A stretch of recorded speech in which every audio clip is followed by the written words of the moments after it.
Ladies and gentlemen, what is up, Buffalo? Z-Bot, Rico. It's Rico and Bot on the BF POSTGAME show. Coming off another instant classic in one of sports' all-time great rivalries. The 10th edition of Mahomes v. Allen. And it's all tied at 5 apiece. The Buffalo Bills improved to 6-2 and knocked the Chiefs to 5-4, winning at home 28-21 in a game that had it all.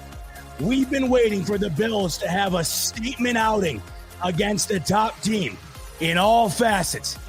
And ladies and gentlemen, you just saw it in the late afternoon window of Week 9, this 2025 NFL season. Rico, talk to me, baby.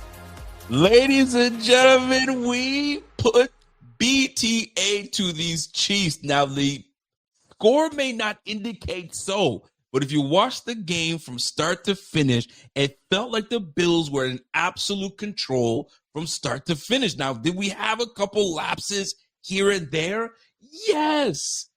But folks, this defense really showed me something, because that was the biggest thing that I needed to see. Will this defense be able to slow down the Chiefs enough for the Bills to do what they need to do offensively? Because we know offensively we've been kind of shaky. If they don't run the football well, will we be able to pass the football? Well, you saw what Josh did today, right? 3 incompletions only? Man, Are you kidding me? The defense, absolutely. And it wasn't just the defense, folks. It was the amount of pressure that the front four was just giving this O-line work. They were giving that KC O-line work. So I'm absolutely thrilled about this win.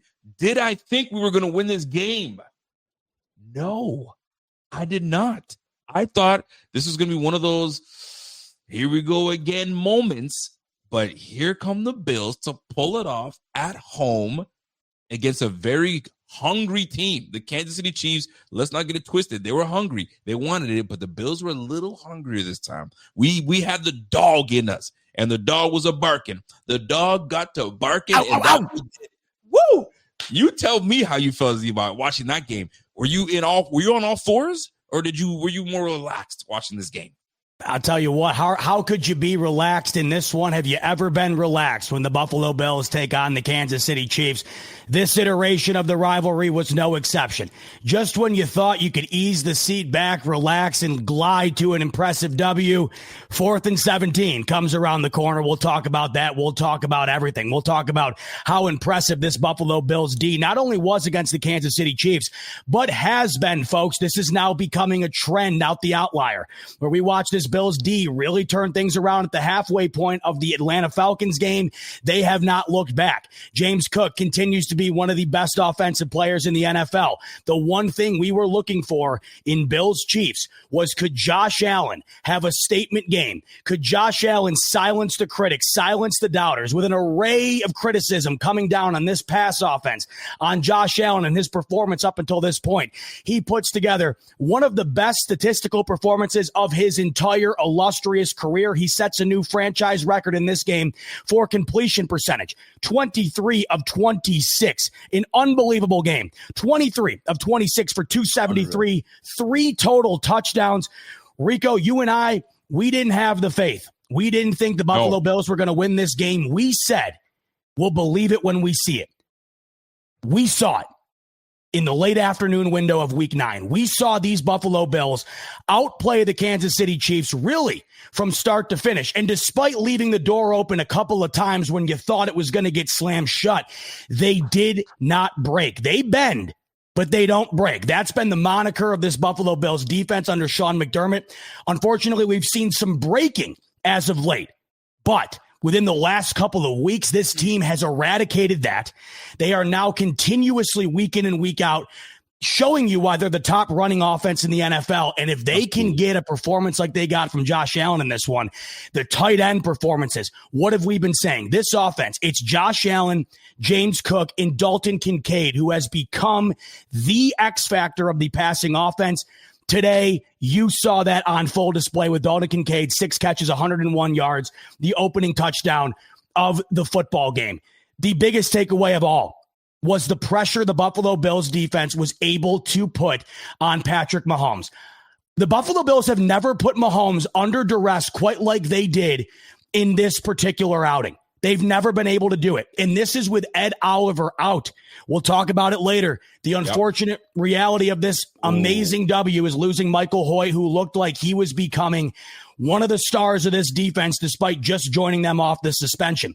But even with Oliver out and even with Hoyt going down, Joey Bosa off the charts, everybody playing their part, not to mention the back end. Cole Bishop, here's your crown. You are the MVP of the Buffalo Bills defense in week 9. Maxwell Hairston, welcome to the NFL. In just your second game, you pick off Patrick Mahomes in one of the most pivotal points of the football game.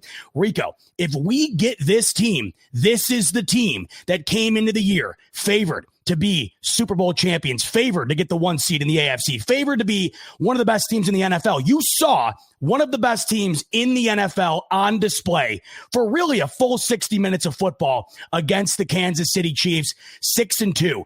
We said, win or lose, hopefully a win. But we said, Rico, we got to have this team prove something to us. And if you didn't walk away from that game feeling as though the Bills proved to you they can step up against the league's best and when it matters most, I want to say that I am cognizant of the fact that the Buffalo Bills have done this routinely, where they beat the Kansas City Chiefs in the regular season. But we didn't have the confidence level going into this game that we've had in years past going into these Chiefs games. This was different. The Bills had not shown you the capability to put together a game like they did this afternoon. They just did that. An incredible performance. Shout out to the Buffalo Bills. 6-2. Now just hanging around the outside of the top of the AFC. Meanwhile, sending the Chiefs, Rico, to 5-4 with the Broncos winning late to go to 7-2. A massive game in terms of swinging things in the AFC, and the Bills are on the right end of it. Let's go. Let's go. And let me tell you about Let's Go. Let's go, Sean McDermott. You want to know what? We're going to change McDermott's name to Sean McGlasses, because Sean with the glasses is calling shots. He's calling plays. He's dialing it up. My man said, you know what? Hey, baby Babbage, take a chill pill. Daddy's got it. Let me call these plays and let's get this thing cracking. Today, Sean McDermott had these Bills prepared, ready to go. The pass rush, winning one-on-one matchups. Joey freaking Bosa, Greg Rousseau, Michael Hoyt at the beginning of the game. Folks, these guys were dialed in. And you know what I want to see? I want to see a little more of fire. And that's exactly what I got from Mr. Cole Bishop himself, a.k.a. Tupac Juice. This brother was all over the place, cracking ribs, getting past his defense, and actually being present on this defense. You love to see it, but what I loved most about it is McDermott getting aggressive after Andy Reid, and knowing exactly what when you see veteran coaches that know tendencies and know where they want to go, this is why guys like McDermott, call it what you want and say, oh, he's this, that, the third. But when push comes to shove and he takes over the play calling, it's a different defense. And that's exactly what we saw today. Having Mahomes at less than 50% completion percentage, are you kidding me? That is unheard of. It's unseen. We haven't seen anything like that before. And I'll take it. Every time that we can actually provide something of that nature, I'll take it every time. Not only that, you got Pat Mahomes going 50%, no touchdown passes. Did I stutter? No touchdown passes for my guy today. And on top of that, keeping this offense at 100 yards, less than 100 yards. What a display of defense for these Bills today. And you can't say they didn't have this guy. They had Xavier Worthy. They had Rashee Rice.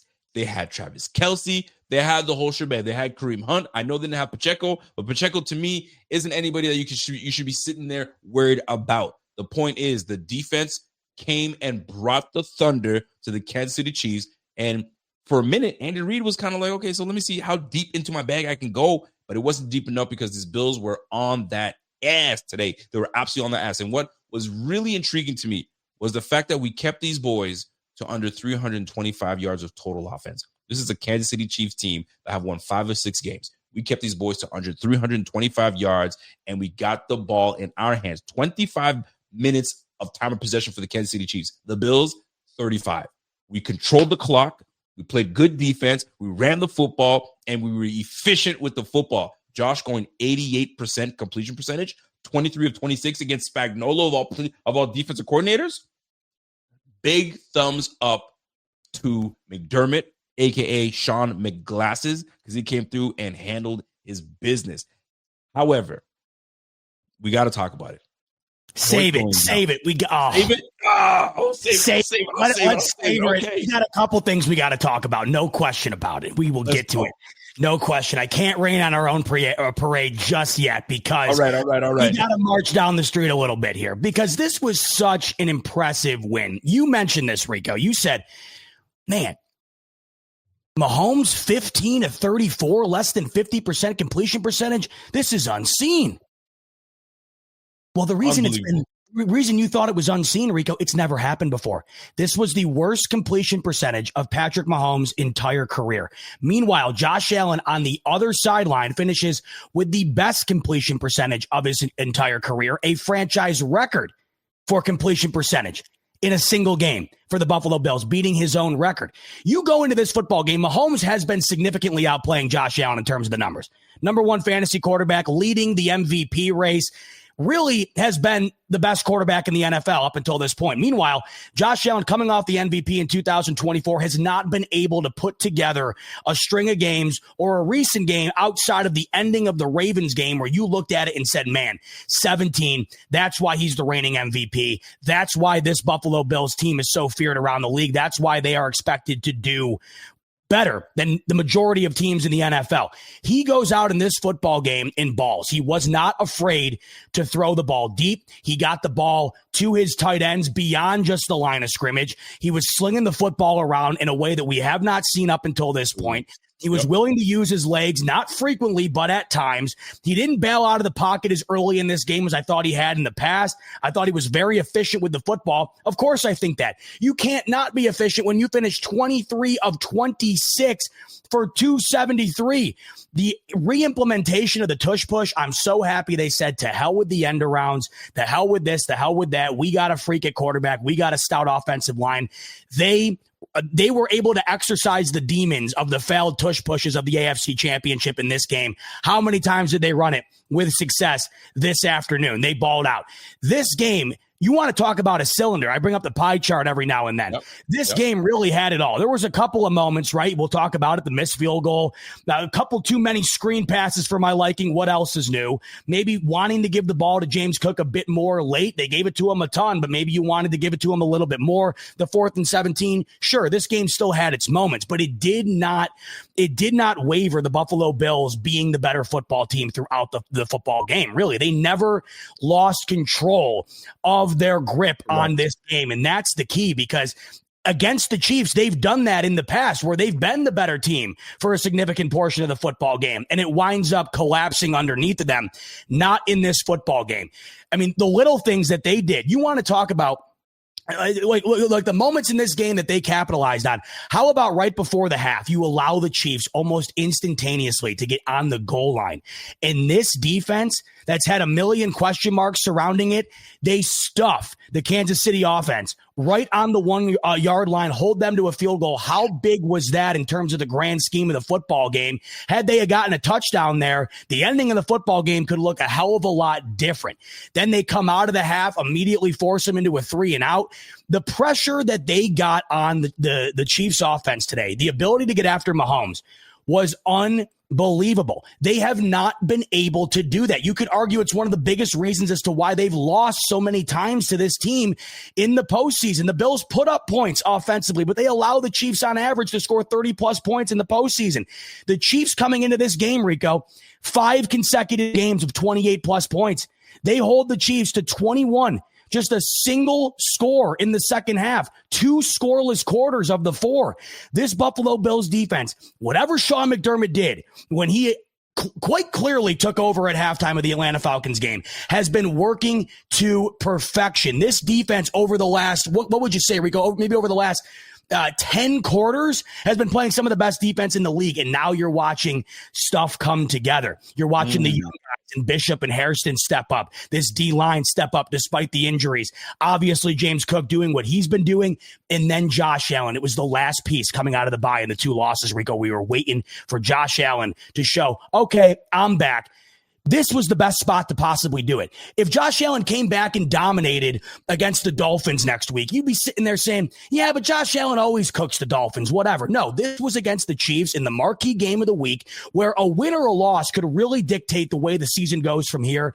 Shout out to this entire unit. You mentioned it, from Josh Allen to Sean McDermott to everybody in between.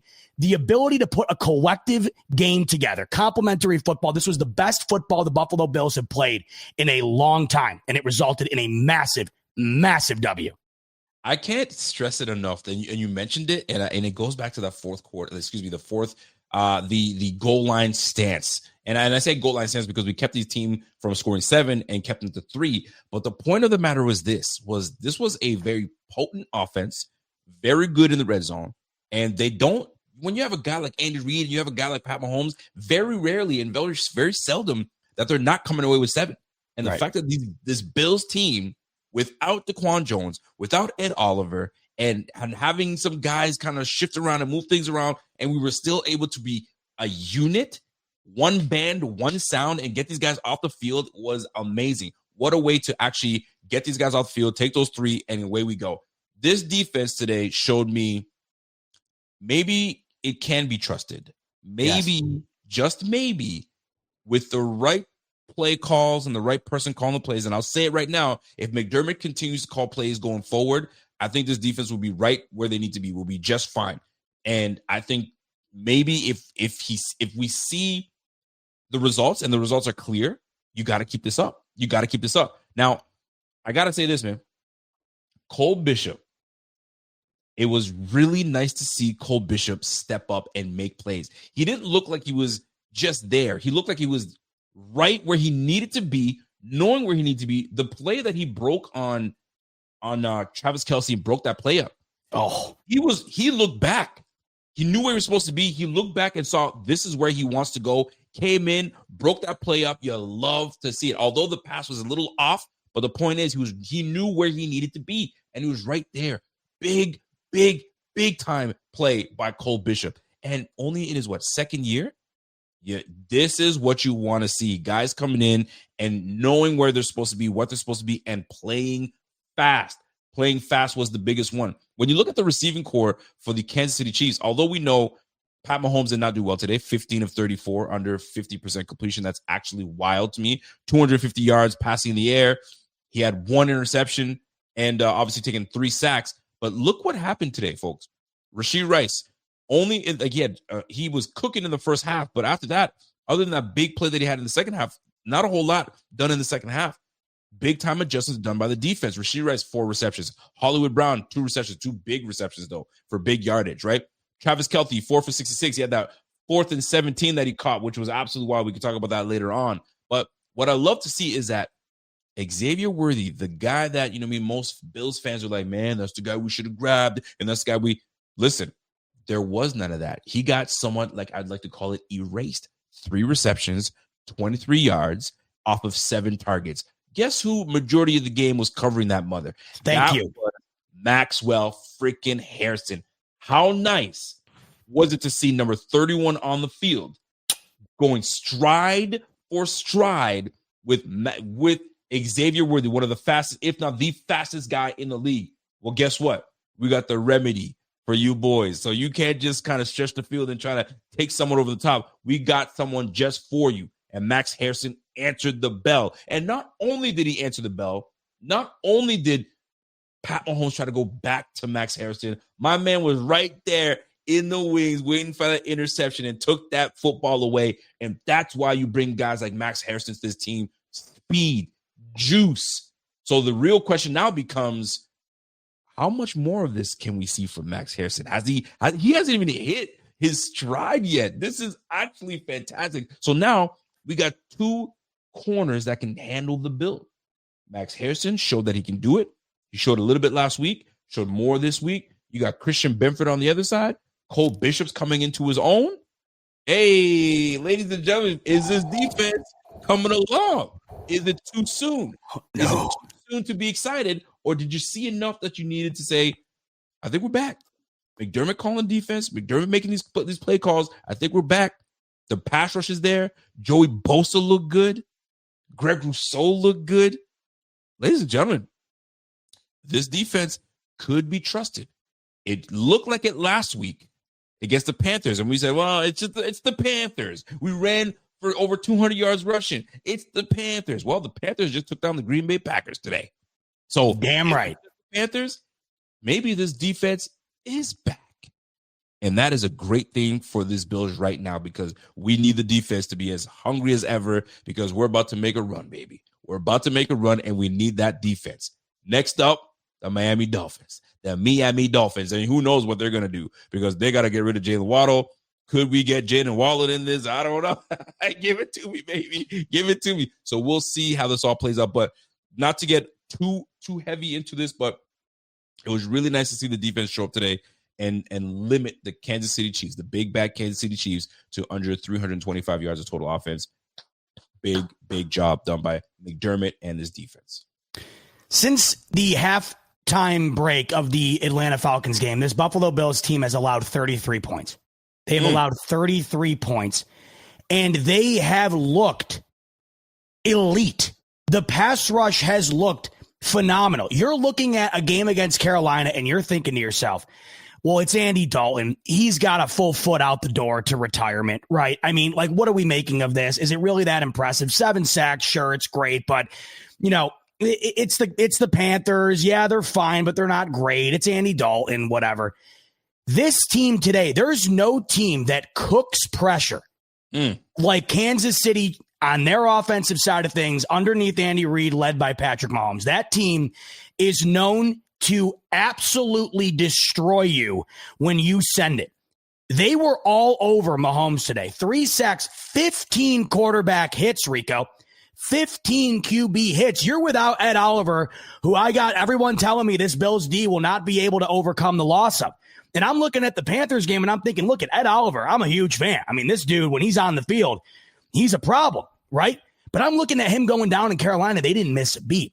And you come into this game and they got after Mahomes in a way that they have not gotten after him in all 10 matchups. I mean, seriously, this is what you've been waiting for forever. We constantly say Bean's been trying his best to find a way to offset what Mahomes and Kelsey and Reed and this offense can do against a defense that's incapable of getting after the passer.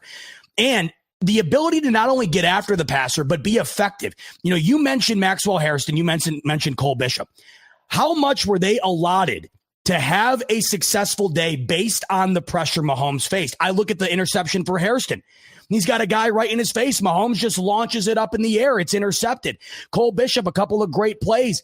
It's aided by the ability to get after Patrick Mahomes frequently throughout this game. I mean, even in the end, Mahomes, who has an arm that's just as much of a rocket as that of Josh Allen's, he could not even get the ball to the end zone because of the pressure faced on that final attempt with 3 seconds left. The collective effort in this football game. I don't want to sit here and act like I know there'll surely be a Chiefs fan in the comments when we're done saying that the annual Super Bowl W for the Buffalo Bills. Enjoy it. The reason why this one means more to me, it's not because the Bills beat the Chiefs. I can promise you right now, a Bills win over the Chiefs means nothing to me in terms of what I think the Bills are going to do against them in the postseason. I'd be a fool to think that it does. But what this game showed me is that the Buffalo Bills, who have really not strung together a complete football game, the Buffalo Bills in this spot, where if you lose or win, I'm telling you, the difference in a win and loss in this game, guys, the Chiefs are 5-4. We are at the halfway point. They are 2 games behind the Denver Broncos in this division as it stands right now. Meanwhile, you got New England stacking wins. I mean, this game was just so big. And for them to go out and overcome the obstacles, a 4th and 17, right before half, they get down to the 1-yard line, a missed field goal, whatever. You saw an unreal performance from Josh Allen, an unreal performance from these tight ends, an unreal performance from the offensive line, an unreal performance from James Cook, an unreal performance from your very young secondary, an unreal performance from a makeshift defensive front that continuously changes each week with these injuries. This was an impressive win far beyond just beating the Kansas City Chiefs. This was an impressive win because the Buffalo Bills just showed you what the Buffalo Bills should have been all along, what they're capable of. You watch this game, and you know that the Buffalo Bills, should they be able to channel that type of play, are capable of beating any team in the NFL at any given time. That's what you needed to see. And I don't think we saw that up until this point. And the ability to do that against a team like Kansas City is damn impressive. And it has ignited the confidence within us. Whether it finishes the way we all want it to, we all know we've been down this road before. But you can't tell me that you didn't go into this game with more apprehension than you have had in years past. The Bills did a hell of a great job against the Kansas City Chiefs, alleviating that tension, alleviating that stress, and showing you, hey, if we're clicking, we're clicking. The Bills look like one of the best teams in football this weekend. I'll tell you, man. You mentioned it, and I don't want to dive into it too hard right now because it just is one of those moments where I want to take this game and say and enjoy this one, because I think Bills fans needed this. Did we not need this game? We needed it, and they needed it too. Like collectively, yes. Everybody needed it. Yeah, we needed this because it's one of those situations where it's like, okay, we had those 2 game stints where we lost it. We lost to the Patriots. That was a nasty one because we don't want to lose to a division foe. You don't want to lose to the Patriots of all teams. Then you lose to Atlanta, and you're like, that looked nasty. And now you're starting to hear and see your errors and your mistakes magnified. And now the offense, we're bickering with each other. We're saying it's this guy and it's that guy and it's this and it's that. And then you get a win against the Panthers, a quality team. They're like, okay, but I don't trust it. And then you take down the Chiefs.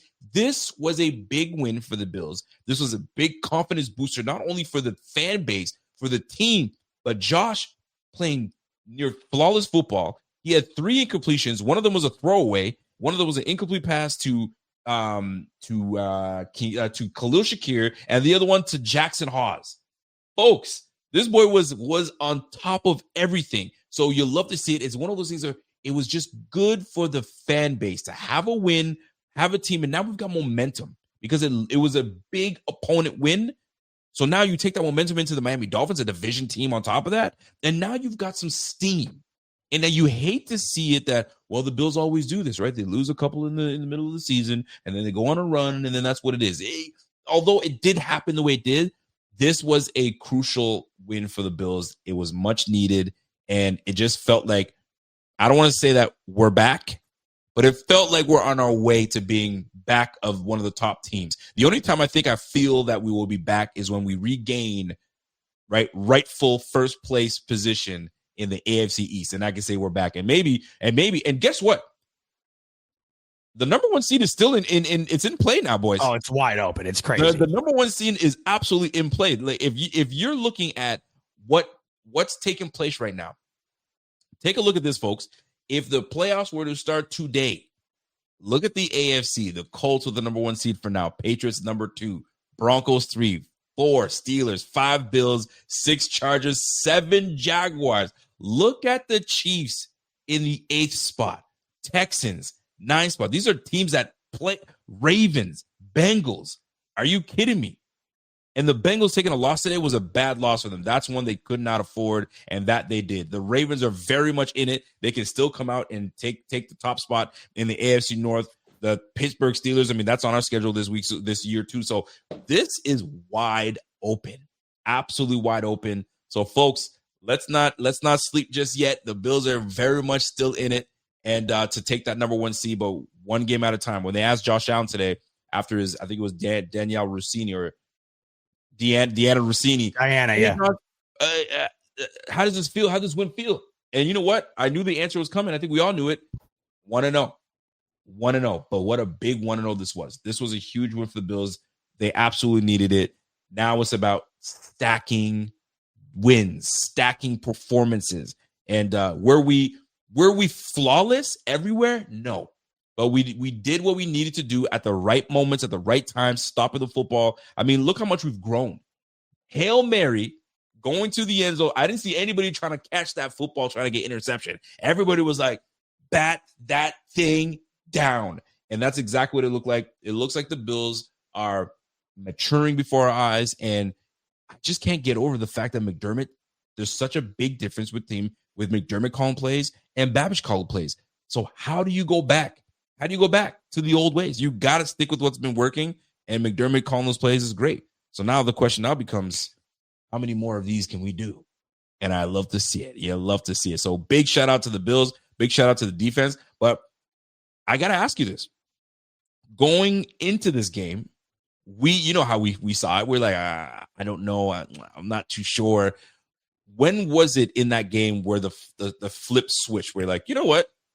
No, we got this. We got this. What was it for you?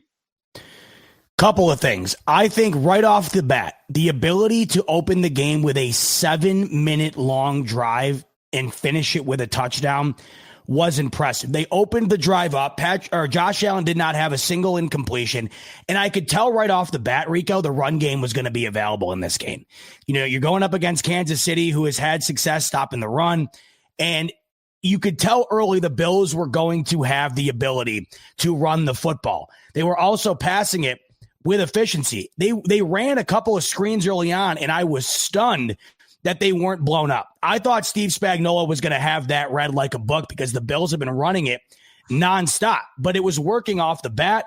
Josh Allen was hitting everybody on the numbers. They were tic-tac-toeing. A 7-minute long drive was exactly what I needed to see right off the bat because we know that this Chiefs offense has been putting up points and they've been stacking yards through the air, and Mahomes has been running the ball really well. Another thing I thought about this game that was impressive, not only did they get after Mahomes, but they didn't allow – Mahomes is one of the slipperiest SOBs I've ever watched play the sport.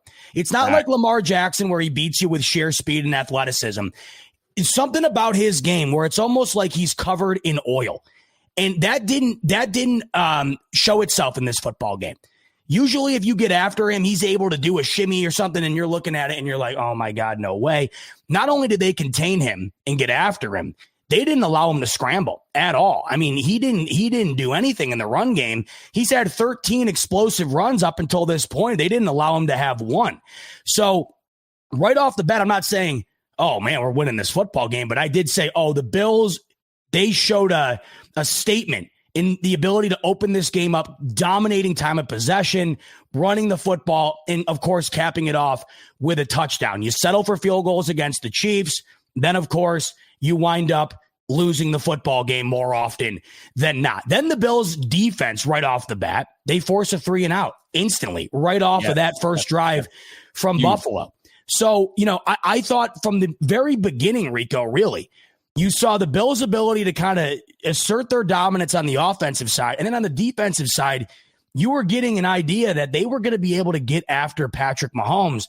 And, you know, those things never really dissipated. I will give Steve Spagnuolo credit. They did later on in the game really close the gaps. James Cook wasn't running with ease the way he was in the first half. James Cook opened the game up, and what did he have? 6 carries for 42 yards at one point. 9 yards, man. He was killing it. Yeah, he was absolutely rolling, right? And, you know, he finishes with over 100. He had a great game, but it looked like he was on pace for another 200-yard game, and they were able to kind of close that off a bit. And this is where I loved the Bills' ability to get Kincaid in action, right? Because he is their X factor. And they've also made a concerted effort to get Khalil Shakir the football, which I've also liked as well. Those are your two top playmakers. And Josh Allen took advantage of both of them with the addition of James Cook and the ability to run the football. So if we're looking at one moment, though, one moment where it said to me, Rico, I like the Bills' chances, stuffing them on the goal line before half. If the Chiefs get the ball back, the Bills go up 21-10. And in classic Bills-Chiefs fashion with 1:20 left, the Chiefs you get up, you go to grab a handful of Cheez-Its, you walk back in, the Chiefs are on the goal line. And you're thinking to yourself, sure, I've seen this flick before. I've been to the cinema and seen this movie a couple of times in the past, but the difference is this movie had a little bit of a different ending. The Chiefs, who have been scoring 35%, they've been scoring a touchdown on 35% of their drives. They are on the inch line, essentially, Rico, and the Bills stuff them and hold them to 3. If they get in the end zone there and potentially go for 2, it was 21-10, so maybe they try to make it a 21-18 game.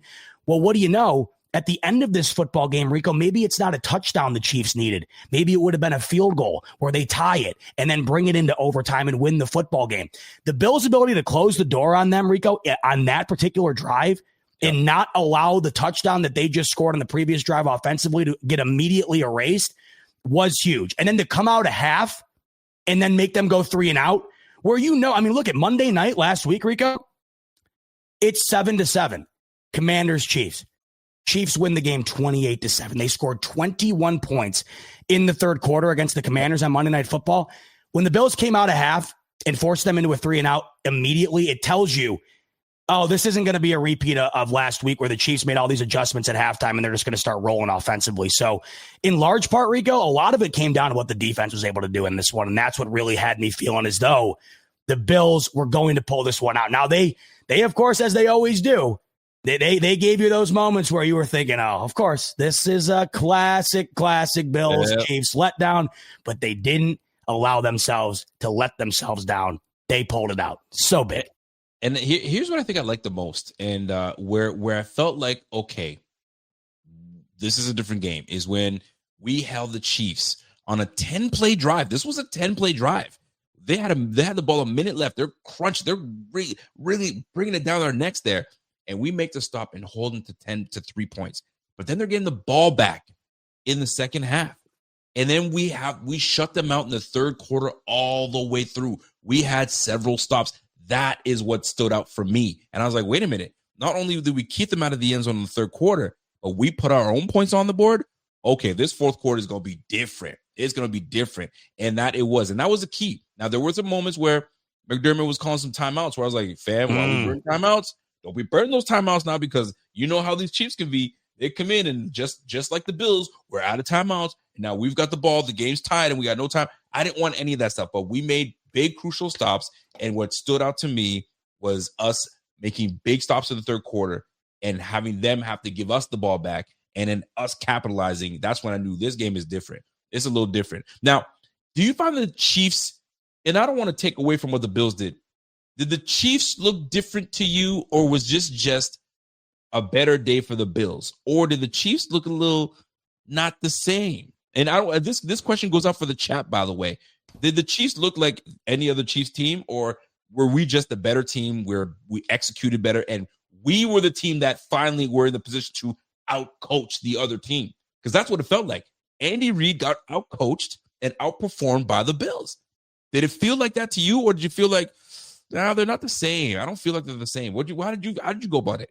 Didn't feel that way at all. That felt like the Kansas City Chiefs to me, right? I mean, literally, Rico, this is the best way to put it. You know it feels like the Kansas City Chiefs when Prater misses that field goal. There's 20 seconds left, no timeouts, and you still think Kansas City is going to score a touchdown from the 50-yard line. That should tell you all you need to know in terms of what you think of this team. I've never had more respect. There's 2 teams in my life I've never had more respect for. The Tom Brady-led New England Patriots, the Patrick Mahomes-led Kansas City Chiefs, where it doesn't matter if there's 20 minutes left in the game or there's 20 milliseconds left in the game. You do not think the football game is over until the fat lady is singing. That is the way that these games go. I thought the Buffalo Bills were just the better football team in this outing. You know, you could go from week to week, and I don't think throughout the season the Bills have been collectively the better football team to the Kansas City Chiefs. But in this Week 9 matchup, the Buffalo Bills were the better football team on both sides of the ball. And the one thing that stood out to me that maybe made you think this was a bit of a different Chiefs team wasn't because of the deficiencies of themselves, but what the Buffalo Bills defense and their offense imposed on these guys. They ran the ball right down their throat. to start the football game. They got right after Mahomes early and often, 15 quarterback hits, 3 sacks. You really just don't see that against this team. Not only is it, not only do you trust them offensively to take advantage of those situations, but more than anybody, you trust Patrick Mahomes to just be able to get rid of the football and make plays happen. And guess what? Just to give you another idea of the fact that this is still the Kansas City Chiefs, they did do that. I mean, the 4th and 17, who goes for that there but the Chiefs and maybe the Detroit Lions? I mean, who the hell goes for it on 4th and 17 with a full quarter left to play and converts it? I mean, they did that, right? So they still had those Chiefs moments. And, once again, not only do they convert the 4th down, Rico, but they score a touchdown and get the 2-point conversion. That's what the Chiefs do. So in many aspects, the Kansas City Chiefs were the Kansas City Chiefs in this football game. But the Buffalo Bills were the better football team for 60 minutes. That's why they came out with it. They came out with a W. To me, this was more about the Bills being the better team than it was Kansas City losing the football game, unquestionably. You are nailing it, man, because when I was watching this game and I was like asking myself, was this a Kansas City Chiefs team or were the Bills just hungrier? And it just worked out that the Bills were just a hungrier team and we knew what we needed to do. And I think we're built for this team. And that's another thing that you got to look at. We are absolutely built to play the Kansas City Chiefs. Call it what you want. That's the team that's been eliminating us for years. And we're just built for that. And we just play them well. And obviously you play this team often enough, you start to get the tendencies. You start to know what they do best. You start to see Travis Kelce. This is a Travis Kelce type play. And it looked like that's exactly what was taking place today, watching these guys go. I gotta bring this up because we were talking about this offense. We're talking about guys showing up. Sometimes you got to show love to where love needs to be shown. We've been absolutely crucial and lambasting Joe Brady. How did Joe Brady perform today? And most folks must say, you didn't perform. That was Josh Allen. Well, folks, that game plan was great. You can't say nothing bad about that game plan. The game plan was run that football like we normally do. And by the way, we ended up being the team that we are, which we run more than we pass. We ran the ball 27 times. We passed the ball 26 times. So we're still on the run more than the pass side. But Joe Brady understanding that matchups matter. Matchups matter. And he found the matchup that suited this Bills offense well. And that was targeting the linebacking and the safeties. And he went after it. And Kincaid had a massive day.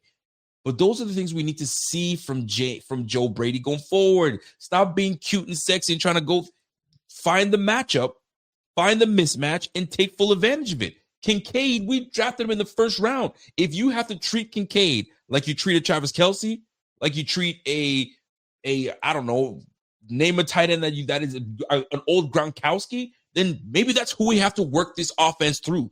Pierre has been saying it since the last couple of weeks. Maybe this is just an offense that is just built to go through the tight ends and not the wide receivers. So maybe you might not see McDermott go out and get a receiver. I mean, maybe he's going to. But the point is, if we settle in and actually take comfort in knowing that, okay, maybe this might be the way we run our offense, and then eventually we start working our outside receivers, is great. But Joe Brady did a great job of managing this game. If you look at what he was able to do today, I mean, take a look. Josh Allen, efficient 23 for 26, 88% completion percentage, almost 300 yards. He had 273 yards passing. Dude threw 10.5 yards a pass. Average this year for Josh is 6.7. 10.5 yards a pass. So the game plan worked. Obviously the execution worked. And you can see the numbers. Josh had a QB rating of 123.2 as opposed to Pat Mahomes at 57.2. My gosh. That's not a good day for Pat Mahomes. But efficiency, James Cook, he didn't get cute by saying, all right, you guys get your carries here and you guys get your carries here. He understood the assignment. Keep giving the ball to the guy that's hot-handed. 27 carries for James Cook, 114 yards, 4 yards a pop. It doesn't stop. You saw where your bread and butter is. So keep going to it. Stop trying to go elsewhere. Do what works best for this offense. Dalton Kincaid, 6 receptions off of 6 targets. Shakir, 8 targets, 7 receptions, although half of those things were damn screens. But the point is, efficiency is best. He must have had 3 or 4 first downs off of these receptions. So you got to do what's best for this team. And if it's Kincaid If it's Dawson Knox, you love to see it. By the way, biggest throw of the game, Josh Allen to Elijah Moore. Oh, yeah. Josh Allen to Elijah Moore, because I think you were telling me, who was it that you were telling me earlier that made what a beautiful pass, fed it into it. I don't know who you were talking to. And I was like, man, I'm waiting for Josh to do that too. And Josh hitting Elijah Moore, I want to see more of that. I think Elijah Moore is one of those receivers that is just going to take some time for him and Josh to build that chemistry and trust. But once we establish ourselves as we're going to run through these tight ends, I think we'll find something for Elijah Moore alongside if we do bring in another receiver in. But Joe Brady deserves his flowers for this game. Great play calling. Great job. There were seldom times where I was like, why did we run that? There were very little times that I said that. There was only one time where it was 3rd and 10. Oh, yeah. Screen. I was like, you could have went somewhere else other than the 3rd and 10 screen. Too predictable for me. But for the most part, great job, Joe Brady. Love to see it. Now you got to build off of it. Build off of that so we can see how great this offense can be. And man, this was nice to see. This was absolutely nice to see. Good job, Joe Brady. Love it. Mostly agree. If this was for Joe Brady in this game, it was far more good than bad. If this was a test, Joe Brady easily passes the exam that was the Kansas City Chiefs. You mentioned it, though. Fair. That 3rd and 10 screen pass is just unacceptable. I mean, it just can't be run. I understand we can kind of overlook it because the Bills won the football game, but in no world should that be the play call. I mean, you got to try to get the ball to the sticks there. 3rd and 10, you run that screen. Look, and I understand the Bills love this screen and it sets up the rest of their offense. It seems like that's what they try to do. They try to get that screen game going to allow other things to open up. They're running it a lot. They're running it a ton. It feels like at least a quarter of the passing offense, if not slightly more, is the screen game. And if it's working, fine. And to a large degree, it oftentimes does work where they will get 4 or 5 yards, and it allows them on 1st down, which is mostly when they run it, to set things up to move the sticks. And this is how you are able to build a 7-minute drive early on. When you have the screen games gaining noticeable yards with the run game, of course, as well in conjunction, you're able to do what you did, right? You had a 10-minute time of advantage in this football game. But on that particular play, I thought it was egregious calling a screen on that 3rd down.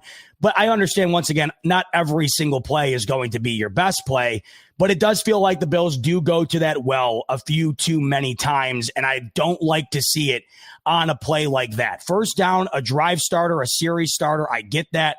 3rd and 10, not all that stoked about it. I also do notice that in crucial moments, it does feel as though James Cook comes off the field. I don't know if that's Joe Brady's doing, if that's Cook taking himself off. I'm not entirely sure. But on 4th and 2, for instance, Rico, early in the football game where the Bills could have gone up at least 10-0, maybe 14-0, they line up in shotgun. At that point, James Cook had been averaging 6 yards per carry. They line up in shotgun and throw the ball down the field. I did not love that either. I would have liked to have seen the Bills run the football because the Chiefs hadn't shown the ability to stop it up until that point. Okay. So I didn't particularly love that moment either. However, what I did notice was that it's far easier to be complimentary of Joe Brady when I think Josh Allen trusts his O-line and trusts the players down the field, his weapons down the field, the way he did in this football game. Josh Allen uncorked it a few times, right? The one you mentioned, Elijah Moore, Dawson Knox going down the right side of the field, Dalton Kincaid a few times down the field. He also stayed in the pocket. Very seldom in this football game did Josh Allen bail out of the pocket for no reason. He stayed in it. He waited for things to develop too. Not every play was snap and immediately fire it. And then where I got to give both McDermott and Brady credit was the ability to say, you know what? I know we've been awfully critical of the tush push, but guess what? The play is still legal until it's not. We need to run it. They were refusing to run it for the entire season up until, they were refusing to run it, Rico. And how many times did they run it in this football game? They ran it a ton, and they got it every single time. So I think that Joe Brady's offense looks a lot better when you're staying in the pocket, you're letting routes develop, and you're also taking chances beyond the line of scrimmage or right within it. We saw Josh Allen do that. We talked about it a lot Friday night, Rico. We just wanted to see Allen have a bit more trust in himself, his line, and his weapons, and not be afraid to throw the ball down the field just because you win an MVP, not really having to do it. You couldn't have gotten a better example than this afternoon, Rico. How many passes down the field did they have in this one compared to what they've had in recent games? This had to have been the most that they had, completions of 15 to 20 plus yards in a single game all season long. I'll have to check, but I can't think of another game that comes close. And you know what? I think this might have been because right now you had Kincaid with that 47-yarder. You had Khalil on that crosser for 20 yards. You had Dawson Knox for that 30-yarder. So that's 3 big plays right there. Elijah Moore, 28-yard reception. And then you had Jackson Hawes with that flick. That was damn near 18, 20 yards. Yeah. So, and, of course, the Kincaid touchdown to open the game, Rico, that was 23 yards. There you go. So 6 big plays with this team today. So, I'm here for it. So whether we can say, I guess we can say it's safe to say this was just an execution issue. We weren't obviously, and I think this is obvious, we weren't executing to the highest standard that we could. And this game, I think we were all locked in, like my kids would say, Dad, lock in. You know what I'm saying? Dial in. These boys were locked in. These boys were dialed in. They knew exactly what needed to be done. And they answered some questions. Right? There's all this air yard this, and we're not one of the top teams in air yard that. Josh Allen said, calmate. You know what I mean? Let me show you what I got. Bang, bang, bang. Six big plays against that Spagnuolo defense, which is a daunting defense. And the fact that we were able to do that, Josh had 273 yards. We had 400 total yards of offense against the Spags defense. Good job, offense. Good job, Joe Brady. Good job, everyone. This was a good, fought, hard match that the Bills needed. It's just a shame, you know what I'm saying, that we couldn't involve our receivers a lot more. When you're looking at what these receivers our pass catchers were able to do, think about it. Slot receiver, Khalil Shakir. Dalton Kincaid, tight end. Dawson Knox, tight end. Elijah Moore, I guess, is he a wide or is he a slot? I'm not sure. We'll call him a wide receiver, right? So Elijah Moore, 1 reception. Keon Coleman, the other. He had 2 receptions. Those 4 receptions to our tight ends out of receivers. Excuse me. So we had out of 23 completions, only 4 completions were done to receivers. Elijah Moore, Tyrell Shavers, and Coleman. 4 only. So I'm not saying this is a bad spot, but I can also see there's a lot more room to improve on that. But we saw weaknesses. We took full advantage of it. Would I like to see more to our wideouts? Maybe that question will be answered in the next coming days because this trade deadline is coming up and we need to figure out what we're going to do with that. So that being said, I need to ask you, sir, because I don't want to get to the other parts yet. Staying on the offense with Hoyt, with the injury, you've got the receiver room not as sexy as we'd like it to be. Where does Bean go with making a trade? Does he make a trade? Does he go and let me focus on this defense? Shoot, let me focus on this offense. Where would you go if you're Brandon Bean, knowing the state of this team right now?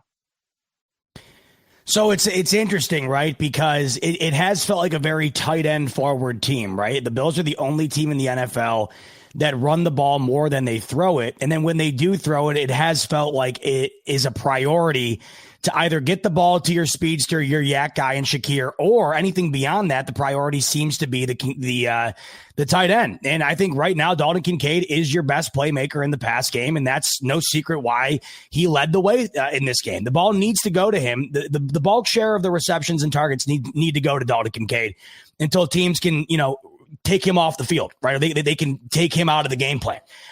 More often than not, we've seen that when Kincaid is the focal point, he does succeed. I mean, this is the best season of his career up until this point. He has been a massive impact when healthy in the pass game. Now, in this game, Josh Allen completed passes to 10 different guys, which is interesting, right? 10 different receivers. You had 13 of the 23 receptions go to Dalton Kincaid and Khalil Shakir.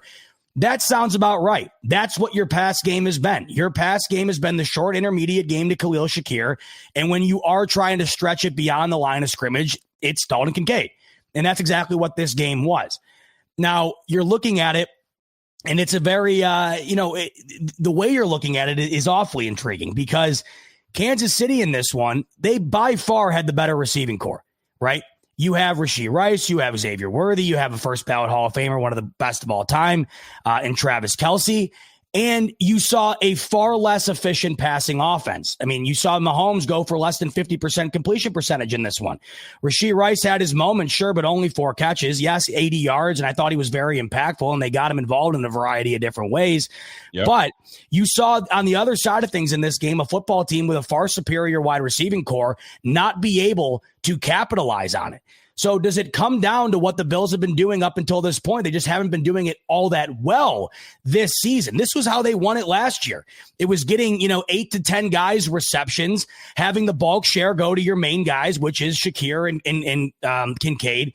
It just has to be executed. And in the past year, we've seen some bad throws. We've seen, maybe some poor play calling, whatever. We've talked about it ad nauseum, all the different factors. In this game, I thought you really just saw a well-executed offense where you combined the run game with the passing game in a perfect blend. That's what this afternoon felt like. But yeah, are you looking at this and kind of saying, man, like your wide receivers need to give you more? You have 1 for Elijah Moore, 2 for Keon Coleman for only 17 yards.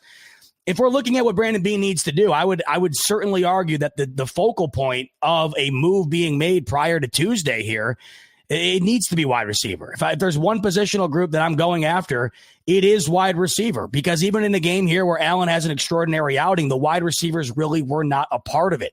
And if you want the wide receivers to be a part of it, maybe a move has to be made in order for that to open up. Now, Hoyt being hurt, non-contact Achilles injury, we know what that usually means. I could not be more gutted about watching Michael Hoyt go down. It felt like, with all of the positives to take away from a Bills win over the Chiefs, you walk away from it with a bit of a, that frown has a little bit, or that smile has a little bit less of velocity on it, where, maybe you go from full ear to ear grin to kind of lessening up on it a bit because of losing Michael Hoyt. This guy comes out of suspension and really just no holds bar. He goes off, and today was no exception. He was right within a dominant outing from this rush defense, and it's a non-contact Rico, right? Those are the worst. You hate to see it because it's like, what could you do? You jump off the snap and you hurt your leg, or you hurt your ankle. I would have to imagine now, with Ed Oliver going down, with Michael Hoyt now going down, who was supposed to be what made you feel better about Ed Oliver getting hurt was Michael Hoyt looking the way he did, and of course being back. It would not shock me at all right now, Rico, of course, if Brandon Beane's working the phones on D linemen before Tuesday because of losing Oliver and Hoyt in back-to-back weeks here. I mean, there's just no other way to put it. Absolutely just beyond bumming, beyond a bummer. It is beyond. Well, I mean, since we're talking about Michael Hoyt, ladies and gentlemen, it has been confirmed. Mike Hoyt has torn his Achilles. He is done for the season. And what's commendable about Mike Hoyt is typically they'll go in the tent and they'll probably get carted off the field and call it a day. Mike said, nah, bro, I'm sitting on this bench. I'm going to route my guys up. You ain't got to worry about me. I'm going to be here, and I'm going to route these boys up. And that he did. I will say this. There was something in this game. This is why I think this is such a big blow to this defense. As short of a stint that he's had with his team, he's only played one game, and that was last week. And you can feel his impact with that sack and a half that he had last week. There was a play, I don't know if you guys noticed it, where there was some kind of confusion, and he was telling Jordan Phillips, move your butt. Move your butt. And he was yelling at Jordan Phillips. Jordan Phillips got up and was like, what do you mean? He's like, get right there. You need to get right there. That's the leadership that he's shown in the short stint. He's impactful that way. And now we lose that. That is massive. And this is huge. This is huge. So obviously next man up, that's just how it has to be. So Ed Oliver being gone for the year, he could be back as soon as the first playoff game. So that's the good news that we heard. We've seen guys come back in less time, right? So in terms of Achilles, I mean, Cam did it in less time. Cam Akers, I mean, this is completely different. So I'm not going to use Cam Akers as an example, but big blow to the defense nonetheless. But it is the next man up at the end of the day. Next man up. Where does McDermott go from here? I mean, the receiver room still has to be addressed. You still got to do it. So maybe this is a double move now. This is something they have to maybe go after Dexter Lawrence from the Giants. Maybe he's available. I heard that he's not too happy. Maybe they'll give up Jeffrey Simmons out there in Tennessee. Maybe they're selling things away. So who knows what route the Bills decide to take, but moves need to happen, and they need to happen quite quickly because the trade deadline is just around the corner. What is it, Tuesday? Next Tuesday? This Tuesday. It is going to be something. It's absolutely going to be something. By the way, Hoyt lived up to the hype. He absolutely freaking did. Huge, huge, huge. Now, there is somebody else I need to talk about, and I think we can both say Cole Bishop, ladies and gentlemen. Has Cole Bishop arrived? Has Cole Bishop arrived? Ladies and gentlemen, today alone, Cole Bishop, 7 tackles, 5 pass breakups from what I understand that Cole Bishop had today. 7 tackles, 4 pass breakups, and a tackle for a loss.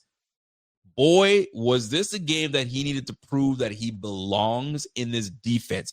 Big shout out to Cole Bishop. And here's what I have to include in this. Cole Bishop's ascension, I believe, has everything to do with the inserting of Jordan Poyer at safety. You didn't see this too much when he was next to Taylor Rapp. And this is no shame on no shade on Taylor Rapp. But when you have a guy that's done this before at a high level, has been an all-pro player, you're going to learn some things from Jordan Poyer. He may not be the same player he was, but this is still here. This is still here. Physically rolling as fast and doing all those things, it may not be there. But I think it's rubbing a long way onto Cole Bishop, and Cole Bishop is now emerging as one of the star defenders on this team. So when one goes down, another emerges. So big shout out to Cole Bishop. Bishop is looking good, looking the part, and he's aggressive. He's getting in the box. He's making tackles. He's getting deep. He's breaking passes up. These are the things we wanted to see. This guy had 4 pass breakups alone today. Weren't we just talking about this defense having very little, out of the least out of the league? Well, guess what? My man said, you know what? Let me get in there and make some quick work of this. So big shout out to Cole Bishop. Love seeing it, and we want to see a lot more of this whole situation. Now, can we only talk about Cole Bishop and not talk about the Rook? Do you want to jump in and talk about our guy, Max Harrison, and what you thought of his play today? Yeah, it feels like you really got a double dip against the Kansas City Chiefs here. And why this matters more to me than maybe it would in another game. You're going up against the team. I mean, Mahomes since week 5 has been the best quarterback in the league, not just in terms of the presence he brings and the points they've been putting up, but statistically, he's been getting right around 300 yards per game.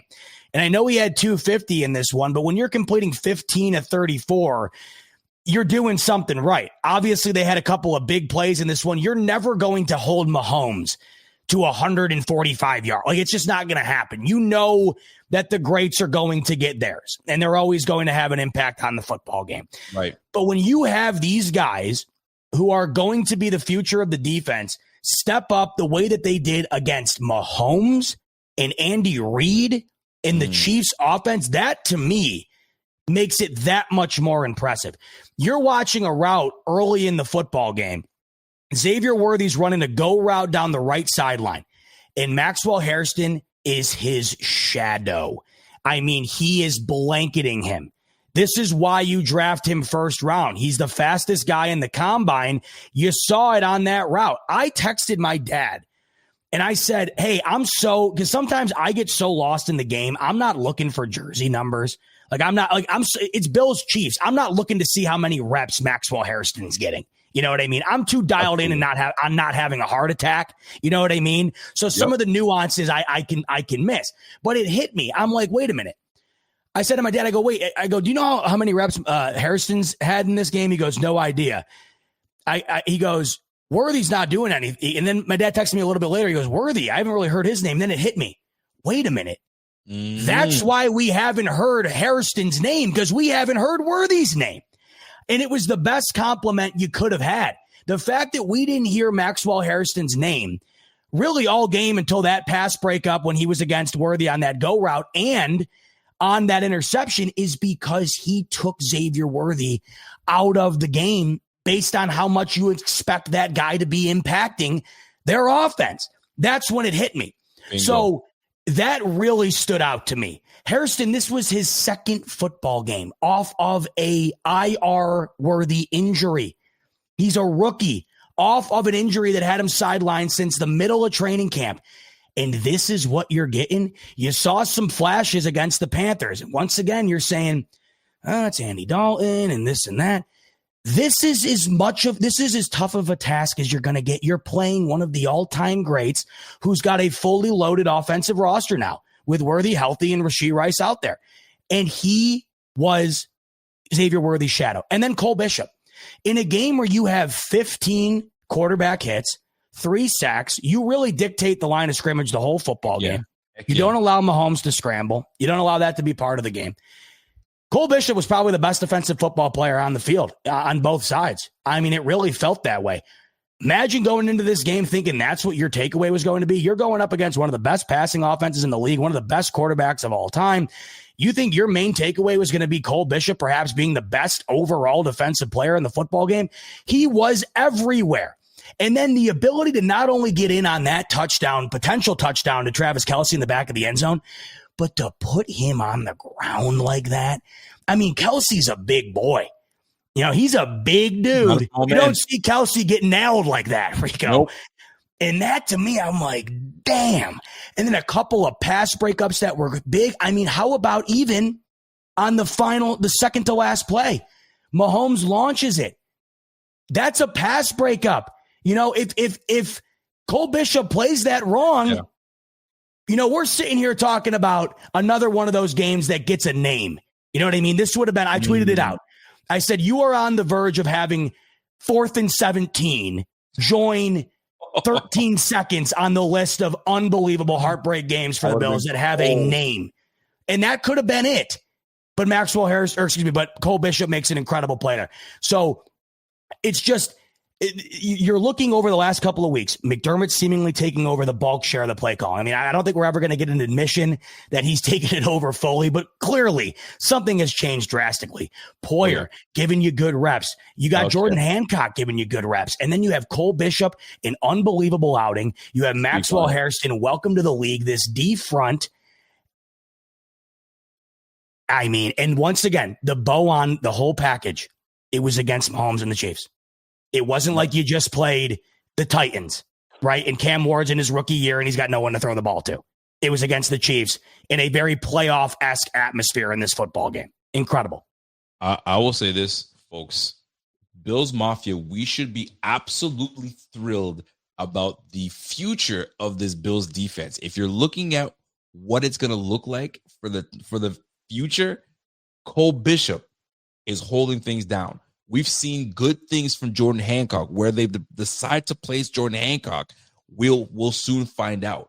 Max Hairston making himself a present and known with a big pass deflection and an interception, and his first interception against Pat Mahomes, one that he said, you know what, it'd be really sweet if I can get my first interception against Pat Mahomes. Well, my boy, you got what you asked for, and you delivered. Big time performance by Max Hairston. And let's not stop there. The young Christian Benford. So you got 2 young corners, you got a young safety, you got a nickel that's coming into the fold in a Hancock. And let's not forget, we have another corner in Strong that's doing all right too. So the defensive backfield's future isn't looking so bad right now. So now you got the big 2 defensive tackles that we have in Sanders, and obviously the big fella right now in the middle of that defense. Ladies and gentlemen, we've got something with this team. We've got a little something happening right now. So Deion Walker, AJ when he does come back, Joey Bosa's looking good. Obviously, he's a veteran guy. But I'm glad you mentioned that because that's a key part right now. For sure. Yeah. And we're going to get into that. This defense with this young core, it's giving you something to say, okay, we might have something here. And then I'll let you touch on this with Joey Bosa. I mean, it feels like we have so much guys to talk about, but Joey Bosa made his presence felt today. I'd like you to touch on that with his 3 total tackles, What were your thoughts on Joey Bosa's play today against the very familiar he's known with, obviously, with Pat Mahomes? Talk to me on your thoughts. What did you see from Mr. Bosa himself? My thoughts are Joey Bosa cannot get injured. Joey Bosa cannot get hurt. When you have Ed Oliver going down, when you have Michael Hoyt going down, right, and then you also consider Joey Bosa's history, right? He'd be the first to tell you. It's no secret. The guy, when he came to Buffalo, you could tell this guy, I equated it to in Mario Kart when you hit one of the boosts. When you're playing Mario Kart, you hit one of those boosts and you get a life kind of bursted within you that you forgot you had. The move to Buffalo to him felt like it was crucial to get out of LA where it felt like it was getting stale, to go to Buffalo and not only have the ability to resurge on the field, but it really felt like he was having kind of an ability to resurge within his own personal life. I go back to when he touched on just being able to have a yard and seeing the geese in the backyard, right? Like it just felt like he was in a spot he wanted to be in. Not to mention being able to hang out with the teammates, something he said that wasn't an emphasis when he was in LA. The reason I bring up him not getting hurt is because of how pivotal he's been to this D. And when you look at the guys that they've lost, he is so impactful right now. All you can hope is keep your fingers crossed and say, can we please have a fully healthy Joey Bosa like we've had up until this point? Because I had always said, if Joey Bosa can stay healthy, this is still one of the most enforcing presences on a D line in the NFL. The problem is he just hasn't been able to string together full seasons.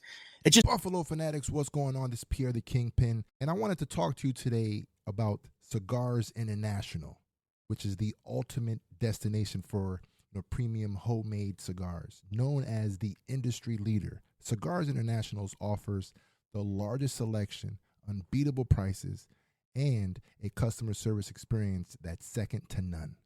Whether you're new to cigars or a seasoned vet, Cigars International makes enjoying cigars easy, approachable, and fun. Cigars International is the go-to retailer for all things cigars, with the biggest selection of premium homemade cigars available anywhere. Cigars International offers unbeatable deals and discounts, making it easy to stock up on your favorite or try something new without breaking the bank. With fast free shipping and their 100% satisfaction guarantee, you can shop with confidence knowing that Cigars International stands behind every order.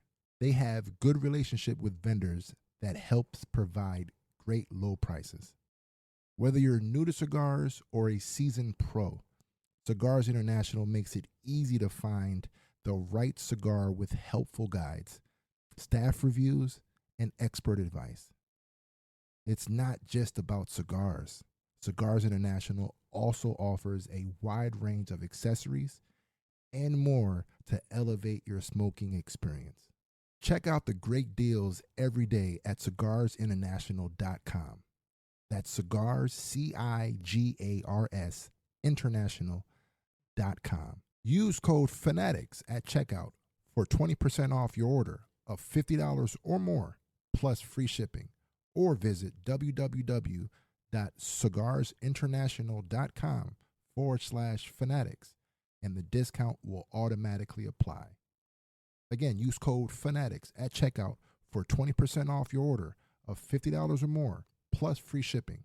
Or visit www.cigarsinternational.com/fanatics, and the discount will automatically apply. That's been the issue. McDermott takes a flyer on him, brings him in, and the guy's been extraordinary. I mean, he's been off the charts, and it wasn't just in this game. It's been in several games this year.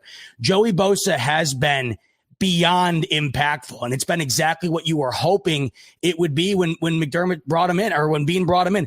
And I look at this game, and the 4th and 17 wouldn't even have happened.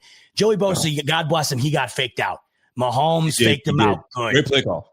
Yes, Mahomes faked it and rolled the other way, and Bosa turned around. If you go back and watch that play, Bosa had him dead to rights. So you got to give credit to Mahomes. He really shook out one of the better defensive linemen we've seen, of course. The Bosa brothers are as good as it gets, and we know how good Bosa can be when he's healthy, Joey.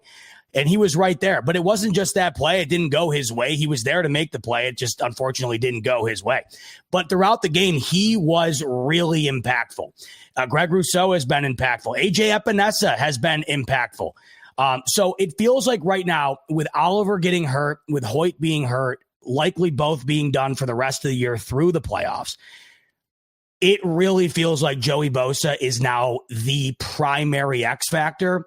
And I'm fine with that. A healthy Joey Bosa right now has shown you he's still elite in the NFL, and he showed you it again this afternoon. Ladies and gentlemen, I'm going to tag on that. And you want to talk about how great Joey Bosa was? Take a look at what Joey Bosa did today. Wow, 10 total pressures. Right? Most since week 3 of 2021. Wow. And that's a healthy Joey Bosa. 2 sacks, 5 hurries, 3 QB hits, and a tackle for loss. Ladies and gentlemen, we found ourselves a gem. We found pretty much what we needed from Von Miller. Bingo. Is what we're getting in Joey Bosa right now. So, listen, take it for what you want, but this is what we signed up for. We wanted a guy that he can be a closer. We wanted a guy that when his push comes to shove, when Josh Allen does what he's supposed to do on the offensive side of the ball, I need you to close in and lock in and get me that football back and get these guys to punt. How many times did the Kansas City Chiefs punt today? I mean, they're a team that, if you go back to the playoff game, I think they punted once, if that. And today they punted. Let me get the number for you, Rico. What's that, buddy? I was going to get the number for you in terms of the punts. They punted it 3 times. I mean, yeah, like that's. And the other thing too, Rico, just to add to your point. Yep. The Chiefs were 3 of 13 on third down. Music to my ears. Music to my ears. 3 of 13. This is when in the past, folks, we had problems getting these guys off the field. They were never punting. So they were constantly getting the ball and moving the ball at will and doing what they need to do. 3 for 13? Unreal. And here's the better shot. The Bills were 7 of 12. The Bills were converting on the opposite side of the ball and defending on the defensive side of the ball. Big, big day for the Bills against these Kansas City Chiefs. I got to say, man, it just feels good to come back after a win and talk about this team and talk about the positives. Because a lot of times we were saying, man, this wasn't happening, that wasn't happening, and this guy didn't show up, and where the heck is Josh? Everyone did their cliche 111th today. And the coaches did a good job. They pretty much outcoached. Spagnuolo was outcoached today. Let's keep it a buck. Joe Brady got the better hand of Spags, and these boys executed, and I love to see it. Big, big day for the Bills. Big day for the coaching staff. Big day for the confidence of this team. And now we take this momentum. We take this juice into next week against the Miami Dolphins. That is going to be, that's a whole nother ball game. So who knows how that's going to shake out. But big things are coming this week, man, because that trade deadline is massive. Is it a failure if Brandon Beane does absolutely nothing? Is it a failure to you? Well, we found out from Diana Rossini that he did make a bid on Chris Olave. We found out that they were in on Olave, and the Saints, at least for now, aren't looking to deal him. They didn't want to make a move. There's been rumors of an extension. People thought that was kind of a bluff on their end to try to drive the price up.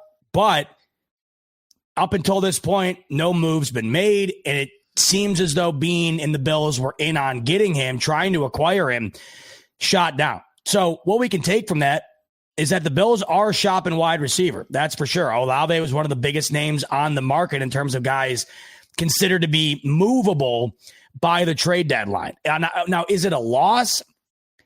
To me, there's a difference between getting a guy that you know is going to make an impact or just getting a guy, Rico, for the sake of getting a guy. Like if Beane just goes out and gets somebody, like for instance, you added Gabe Davis, who's still on the practice squad. Correct. If the Bills go and get another practice squad wide receiver, do you give Beane and the Bills all the credit in the world for making a move just because they made a move? To me, it's got to be an impactful move if a move is made. I'm not going to drill the Bills for not making any move if they were not able to acquire a guy that they felt was worthy of making a move. I don't think that they need to go and do something just for the sake of doing it. The Bills have the least amount of cap space in the entire NFL. They'd have to do some significant maneuvering. They'd also have to find a team willing to work with them. And that's tough in the AFC when right now it's as tight as it is. You have 3 teams at 7-2, the Bills at 6-2. So, it's not easy to do. I'd love to see the Bills go out and get a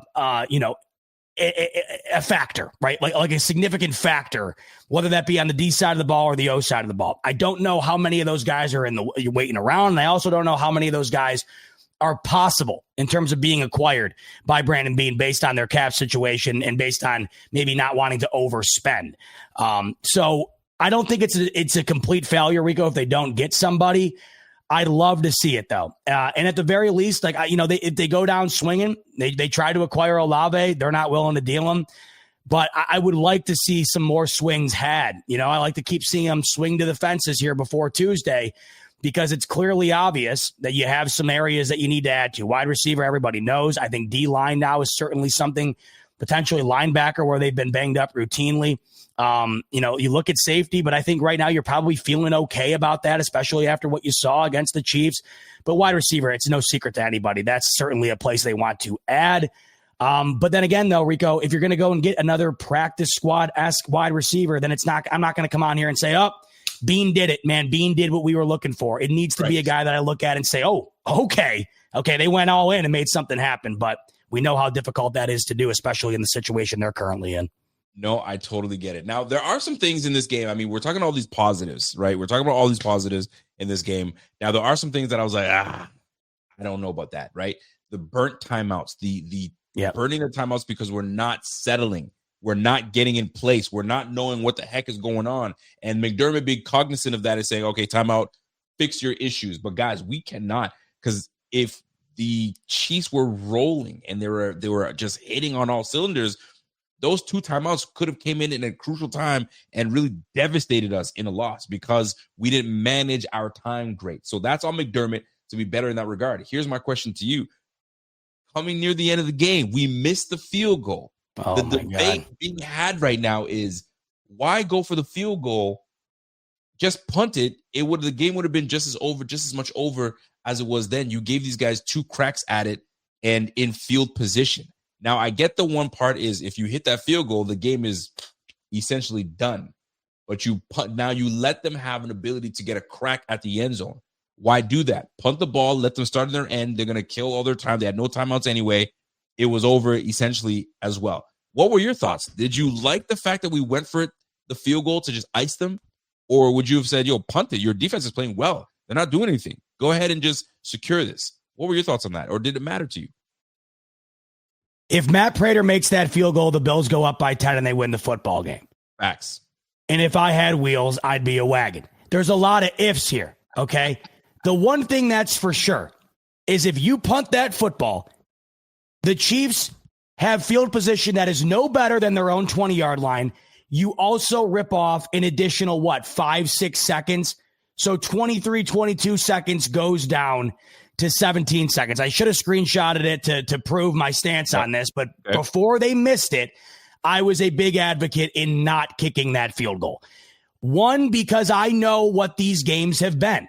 These games have been exactly what it wound up being. The Bills not only miss it, but they doink it. I mean, you can't make this up. You can't make this up. Where the Bills decide to kick the field goal, and they don't just miss it, but they miss it off the upright. Like, are you kidding me? Is that not the most Bills-Chiefs type outcome to that? And then you have watched this team get in field goal position on you in 13 seconds. You're going to put this team at the 50-yard line knowing what they're capable of against anybody at any time. It's one of the only teams that you've ever feared the ability to score a touchdown in that situation. I would have killed a couple of more seconds and punted it. You have no timeouts. You got to go the full length of the field to score a touchdown. I like my chances in stopping that offense from their own 20 at worst, right? I mean, maybe you pin them deeper than that. You sky the kick, you take another 6 seconds off. I would have liked to have seen that compared to what they had done. Now, if they made it, it would have been a whole different situation. But I think you could even tell McDermott knew the risk he had took. Because did you see how he was watching that kick go up? And he was like, could tell his whole body was in it. I know. Because he knew, like, if they miss it and the Chiefs score, it's all anybody was going to talk about. All anybody was going to talk about was the fact that they kicked it, didn't make it. It wasn't a guarantee. It's a deep field goal, and you put the Chiefs in prime field goal range. You also mentioned it. The Bills defense gave you every reason in the world to trust them in this game. You had held Mahomes to the worst completion percentage of his entire career.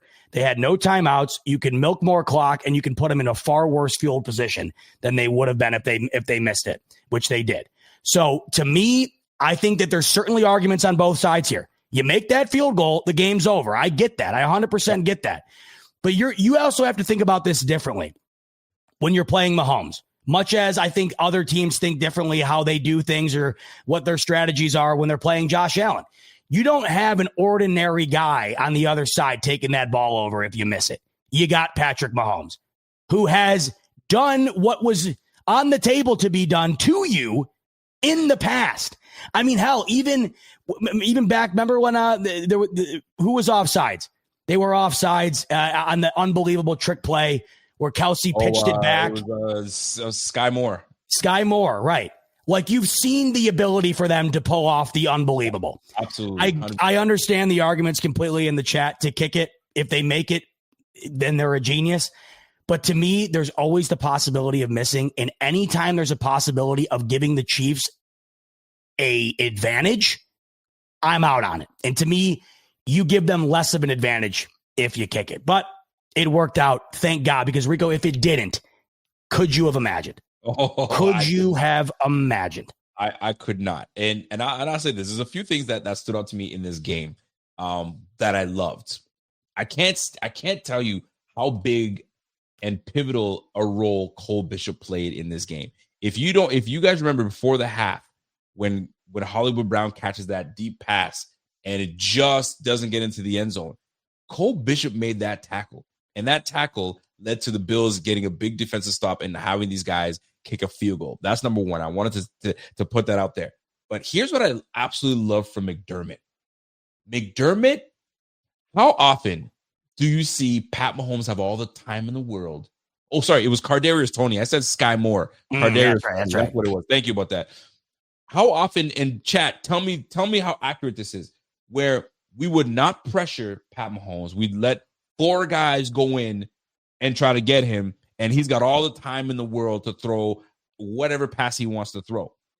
The last play of the game, where we probably play prevent defense, McDermott was like, hell to the no with that. I'm bringing the house. He brought a blitz that had Pat Mahomes absolutely uncomfortable, having to throw off his back foot and absolutely throw that duck of a ball, and that ended up getting batted down. Most times, we would rush 4, have everybody drop back, and he would have all the time in the world to survey of where he wanted to throw. We made sure that we did not give you the time to get comfortable. We were rushing you. And if you saw the percentage today, we pressured Pat Mahomes 54, according to Next Gen Stats. Have a load of this, my friend. Next Gen Stats had the Bills. Where is it? 52% of his dropbacks. The Bills were pressured Pat Mahomes 52.6% of his dropbacks. That's 14% more than their pressure rate in any of the 9 matchups against the Chiefs in 2020. And it's not like they were sending the house all game long either. Buddy, what in the 9 matchups, what the heck are we doing? Put the pressure on his ass, man. You finally learned after this time, 56%. It's 14% more than we have ever done that was like in a 9 games since 2020. You kidding me? Pat Mahomes today, 3 for 16 for 61 yards and an interception when pressured. Brother, pressure his behind, man. We didn't do any of that. Last that I want to tell you that I loved, absolutely loved. Did you see AJ Epinesa absolutely devour Pat Mahomes on the sideline? Did you see that? Yeah, like, you know what I love about that is if you're going to dance around the sideline, you should be able to get hit. Like, that's just the way it should be. Agreed. And I'm so glad they didn't call some BS because it happened a couple times. You know, he's hovering around the line. He's hovering around the sideline, using that almost like his own personal defense. You're still standing there with the ball in your hand. You have every right to get hit. So that happened numerous times. I mean, dude, Rico, they were on him all game. They were hitting him all game. All game. Go ahead. All game. I mean, seriously, I'm having a ball talking about this. By the way, Darby's saying I meant to bring up this one. Casey Mule's saying this stream is a lot more fun than the SNF game. What if I told you right now, Rico, the Commanders, who were in the NFC Championship a season ago, there's a minute left in the first half of Sunday Night Football. The Commanders are losing to the Seahawks 28-0. That's awful. So we are having a ball on here. No need for SNF when we're watching what we're watching on your screen right here, folks. We're watching greatness. Wow. What a hit. They allowed that to happen? Are you kidding me? You know what, though? You said Go back, though. Do it again. Yes. Watch. He's still got the ball. When A.J. Epinesa goes into making his hit, Mahomes still has the football. You're absolutely right. You're absolutely right. That's far too often, and I know, and I don't want to sound like a homer, so I will say I know Allen does this too. He did it in this game. Allen slid and got hit on the head a little bit, and what did he do? He went like this. I mean, you got to give them credit. They're masters of their craft, but you can't throw the flag. Much like I would not have agreed with Allen getting a flag thrown on that, I wouldn't agree with it here. You can't do it. It's not fair. It's not fair. You know what, though? If Allen were to get hit like that too, I'd say that's what you get for rolling out. You want to be a rollout quarterback. You want to hit that sideline. You're full go. You're absolutely full go. So, but I was blown away when I saw no flag. Yeah. Okay, they let these boys play. And this is the key right here. Rage is bringing up. How great were they tonight at hitting Mahomes and rolling right off? Like they never overextended the play, which I thought was great. Like you constantly saw them hit and move on. That's what you got to do. You can never put yourself in position to get burned because he's so great at burning you. He's so great at burning you, really. Speaking of weird, stuff like this, though. Yeah. What did you make of them throwing the flag on that intentional grounding that was tipped? And then Andy Reid challenging it, even though you couldn't challenge it, and then there not be a delay of game or a timeout as a penalty for that. Gene Steratore making it seem like you could do it, but you 100% can't do it. There needs to be some major overhaul in officiating, and this is coming from a Bills fan in this one. That ball was tipped. It should be able to be fixed by a review, and it should be moved on from there. This stuff is ridiculous to me.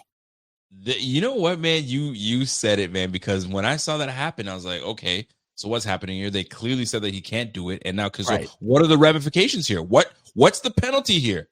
Oh, you're just going to let it slide? Nah, bro. So I'm sure there's going to be some discussions amongst the NFL officials, and they'll talk about it. And they're going to say, oh, we messed up and we should have did this and should have did that. I mean, listen, we got the end result was a W, but I know Andy Reid knows the game. I know guys like Vrabel, they know the game, but hey, you got away with one. Your quarterback wasn't like there was nobody really near. So when there was the right call, to be honest with you, I didn't really see any tip. I don't know if you saw it. It was 1,000% tipped, and I thought it was tipped live. I was trying to look. I was like, I didn't see it. Well, here's what I thought was so crazy about it. They didn't throw it right away. Like they met about it. Then they threw it. Then Andy Reid challenges it. He knows he can't challenge it. Then they went over and talked to him about it. For 5 minutes. And then this is what I can't stand that Koala's bringing up. This is happening all the time. The rules expert comes on, whether it's Gene Steratore or Terry McCauley, and they'll tell you one thing, and the crew does the opposite. I get that the Bills are on the beneficial end of this one, but it can happen. It not only is bad for the sport in terms of the outcome of the penalties, it's a bad look for the Shield. I can't believe they continuously allow this to happen. You got this eye in the sky, whatever they call it, replay assist, but no one knows how it works. No one knows when it can be used and when it can't be used. And I got Gene telling me, I've never seen anything like this. Gene, I've never seen somebody challenge a penalty. What are you talking about? So I don't know what's going on half the time. They know better than that. And listen, this is where you get a little bit of, I've been in the league long enough. I get the respect. And they showed him the respect. But you know what? The respect should have been, you can't do that. Sorry, coach. Got to get you. Got to get you. But, I mean, listen, man. I'm sure this is something that they're going to talk about. They can't just let this thing slide and let just go away. They just can't. There's something that's going to be said about this, and we'll go from there. But yeah, man. I will say though, real quick, I thought outside of that, this crew did a good job. They did not over officiate this football game. 4 penalties. Or let me just double check here. Yes, 3 penalties, Rico, for the Chiefs. Yep. 4 for the Bills. This is what it should be. The over officiating of this sport has gotten absolutely ludicrous. I was beyond, there were a couple moments. I thought the Bills got called for a really ticky-tack hold earlier in the football game. But in reality, give me a break. That was terrible. That was bad, right? But Rico, we're used to seeing anymore, 8 to 10 penalties a team. You're looking at this one, 3 for the Chiefs, 4 for the Bills. Like, I thought this was a well-officiated football game. I did, personally. I agree. And they even said it. Wow, Jim, notice how this quarter just ended pretty fast. It was a quick first quarter. I will say this, though. We definitely cleaned up. I mean, whether you want to call it the officials were a lot better or we cleaned up our act in terms of, limiting the penalties. But the last 4 games, 37 penalties the last 4 games. Yeah, can't happen. Unreal. So we really cleaned it up by having 4 penalties for 40 yards. Mm-hmm. So I'll take that all day. We did a good job of being somewhat disciplined. And being at 4 penalties, that's a win for us. That's an absolute win. And also another win for us, folks. And we got a lot of things that we need to talk about that were wins for us was the time of possession.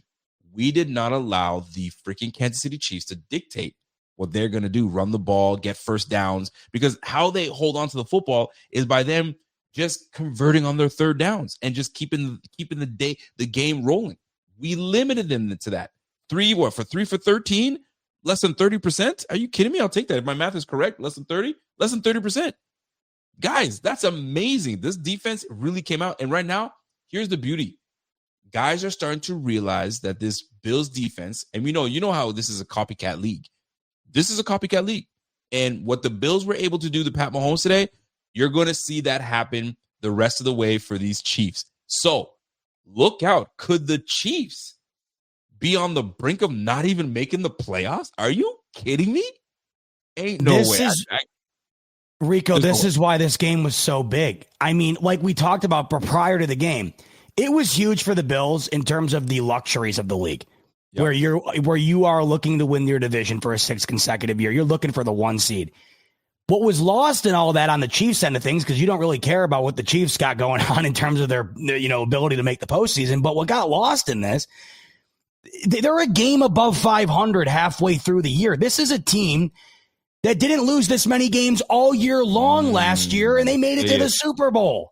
Okay, they're 5-4. The Broncos are 7-2. Rico. They got the Broncos this upcoming weekend. Or excuse me, they're on the bye. The Chiefs are heading into their bye. Right? Oof, that's tough. I know. And we know it all too well. It sucks. Here's post-bye, Rico. In Denver, who is number 1 in the division right now with a 2-game lead. And then it's the Indianapolis Colts, who are currently the number 1 seed in the AFC. Then you play a Cowboys team whose defense is abysmal, but we know they can put points up, and that's in Dallas.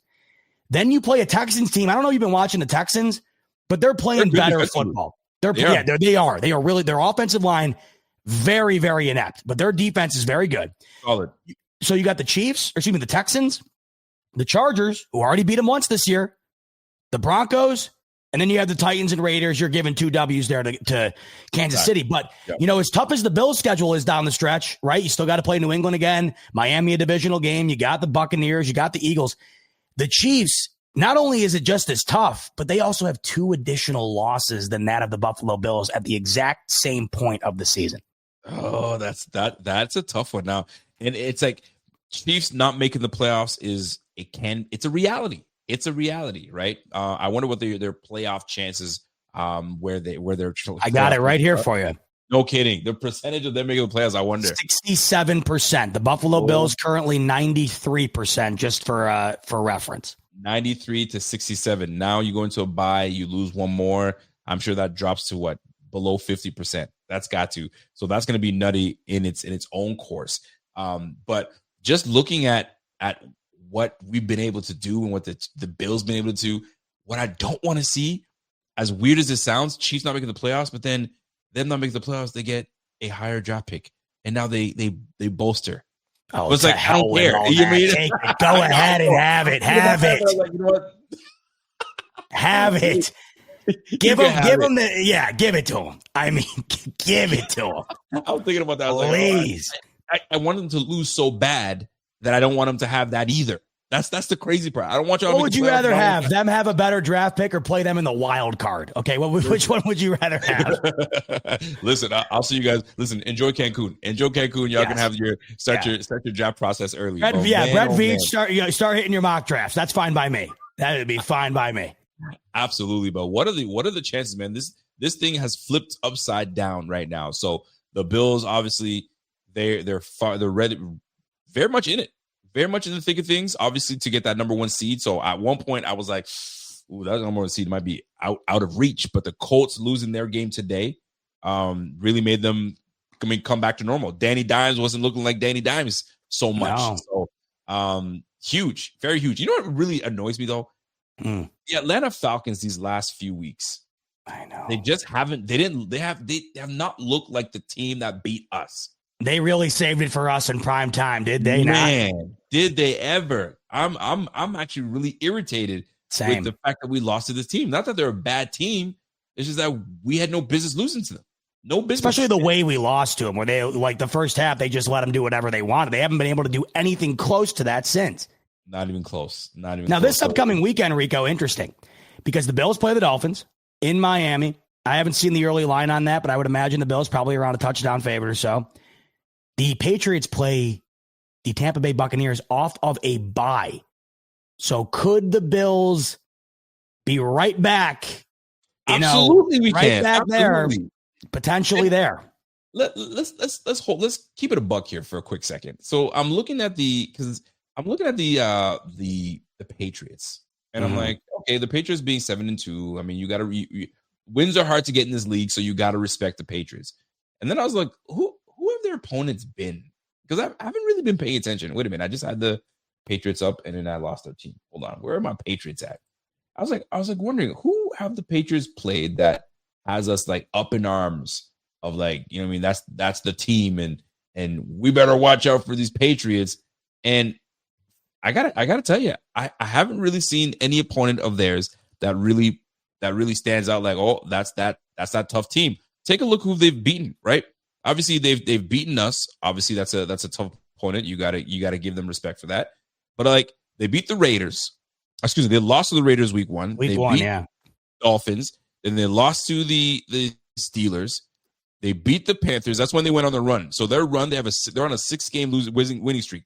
Panthers, Bills, Saints, Titans, Browns, Falcons. Give me a freaking break. Give me a break. I got to give them credit because they beat the Bills, and outside of the Chiefs, the Bills don't really. This was the big win for the Bills, right? In terms of their statement on the season, you know, like, I think New England, it's been pretty similar to that of the Buffalo Bills schedule. Plus, you know, they beat the Panthers like the Bills did. They beat the Falcons, who the Bills couldn't beat. Plus, they beat Buffalo in Buffalo. I can't discount what New England's done up until this point. I can't. I will. F them Patriots. I will discredit. I'm envious of you. You got to play. And here's the thing. They got to play the Bucks, like you said. Then they got to play the Jets. The Jets defensively have been a lot tighter. Offensively, they haven't really doing much. So who knows what these Jets are really made of, right? Then they got the Bengals. Call it what you want about these Bengals. Offensively, they're a freaking nightmare. With Joe Flacco dealing right now, they're an absolute nightmare. So that should be an interesting one. And then they got the Giants, and then they got us again. Did you see the Bengals win today, by the way? Did you see that win? Oh, no, excuse me, they lost. They lost. My God. No, that game was insane. Dude. Bro, and the players are lashing out. The players are like, yo, just get the job done, defense. Yeah. Just get the job done. All you have to do is make a stop. Just get a stop. We just came back and scored, and you let freaking Lovelace come in, and Colton Lovelace, and come in and do that to us? No, dude, man. They scored 38 against the Jets and lost last week. They scored 42 against the Bears and lost this week. They have every right to be upset with that defense. They have every right to be upset with that. And it was the problem last year. They fixed none of it. None of it. Here's the problem. They got rid of their defensive coordinator, which they never should have. And you're in this, like, listen, y'all messed up. Oh, you got to, that's killer for these guys. Now, the Bengals, I mean, I don't know how over it is for them. Maybe they go on a historical run. We'll see how that plays out. But at the end of the day, that's 2 years in a row that you're going to make the playoffs because your injury-prone quarterback can't stay healthy. Holy jumpers, man. I mean, they're 3-6 now, Rico. They're in trouble. And what's crazy is they really should be 5-4. They should have beat the Jets, and they should have beat the Bears. That's a really, really tough pill to swallow right now, being a Bengals fan. And my man Koala Bear knows it, man. Lou Anaromo is making the Colts look real good. So who was the issue here? I'm just saying. By the way, my man Buffalo says Falcons and Browns defense is good. Patriots beat them both. Yeah, but they're obviously their defense is great, but offensively they can't do anything. So you're not really threatened by much. You're not threatened. They had no, listen, the Browns, had they had an offense, maybe it could have been a different ballgame. right? Oh, sure. Was it that game that he had 5 sacks and they still lost that game? Last week, yeah. Yeah, so I mean, listen, it is what it is at the end of the day. It is what it is. So shall we get into the super chats, my good man? We shall. Kick us off. I got to pee real quick, so do the first one. Yeah. You go do your thing. Go to do a washroom break. We'll get into this super chat game. So, folks, shout out to my guy, Led Robster. My man, Money Mitch says, yo, 2 + 2 = 4. Bills beat Chiefs in regular season. I know where you're going with this. Time to be negative. 4th and 17. Really? Why were guys behind the first down markers? Gross. Time to be positive. Bishop and Harrison are the answer. BF is the best YouTube channel. I agree. We're rolling it right now. Here's the thing. The 4th and 17 was absolutely abysmal. That was absolutely disgusting. I was sick to my stomach. Here's why I was sick to my stomach. It's 4th and 17. These guys are getting ready. McDermott's like, I don't like what I see. Timeout. So they call a timeout to regroup, not only regroup, but give yourself more time to think about what you want to do and how you want to defend this offense that is about to come your way. And what pisses me more off is the fact that of all people to catch that football and of all defenses to run against a Pat Mahomes offense that's 4th and 17, they're desperate to make a play.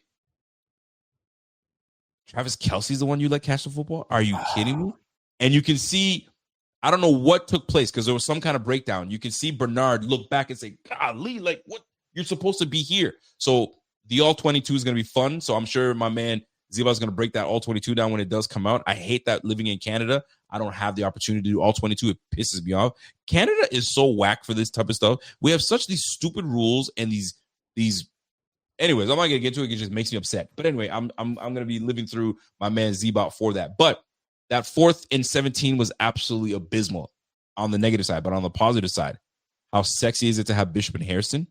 It is great. It is absolutely great. And right when we think our defense is coming along, we have our corner, we have our defensive front, and we're about to get it going. And then Hoyt goes down. What a blow! What an absolute blow! But the fact that we saw Bishop standing up and needing to do something, we don't have to really worry about the safety room anymore as much. Love to see it. Harrison, he's only coming into his own. His first start, by the way, that means, hey, Trey White, take a back seat, big fella. Take a back seat. Side note, I don't know if you saw it. I saw it, and I laughed. It was a dead play, and Mahomes throws the ball deep.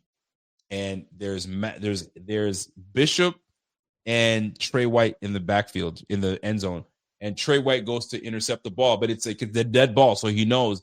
He jumps up and he misses it. I was like, this is why you're where you're supposed to be. You missed it. Did anybody else catch that? Because I caught that. I laughed to myself. I was like, and that's why you're where you're supposed to be. You're a backup, and we hope that you stay there and let my young buck get in there and do some big things. So big shout out to Max Harrison and Cole Bishop. Huge. That 4th and 17, they made up for it with the last play of the game when they absolutely sent the house and pressured Pat Mahomes, and he was off-kiltered and threw that football. You love to see it. So they made up for it, but I hated that 4th and 17 got converted because we stopped that. We get the turnover on downs, and now you give Josh Allen great field position. We didn't get an opportunity to do that. Then I heard someone say, but that was just an arm punt. Or when he threw that interception to Max Harrison, knock it off. I hate the term arm punt. Can't stand it. It drives me nuts. But anyway, your thoughts. Did you want to touch on that? That 4th and 17? It was gutting. It was the only reason why the game became what it became. If you stop that, the game is over. Like you said, if it's an incompletion, the Bills get the ball at the 50-yard line or right around it, up by 15 in the 4th quarter, and they put the football game away. I mean, this is why I said earlier, this is still the Kansas City Chiefs. I mean, it is. They are the team that makes that play. Who else makes that play on 4th and 17? And the other thing is, who even goes for that? Like, who even has the stones to go for it on 4th and 17, much less convert it? It was nuts. And then of course, they get it. And like I said earlier, not only do you get it, but you score on it right after and get the 2-point conversion. It's just the most Chiefs thing ever.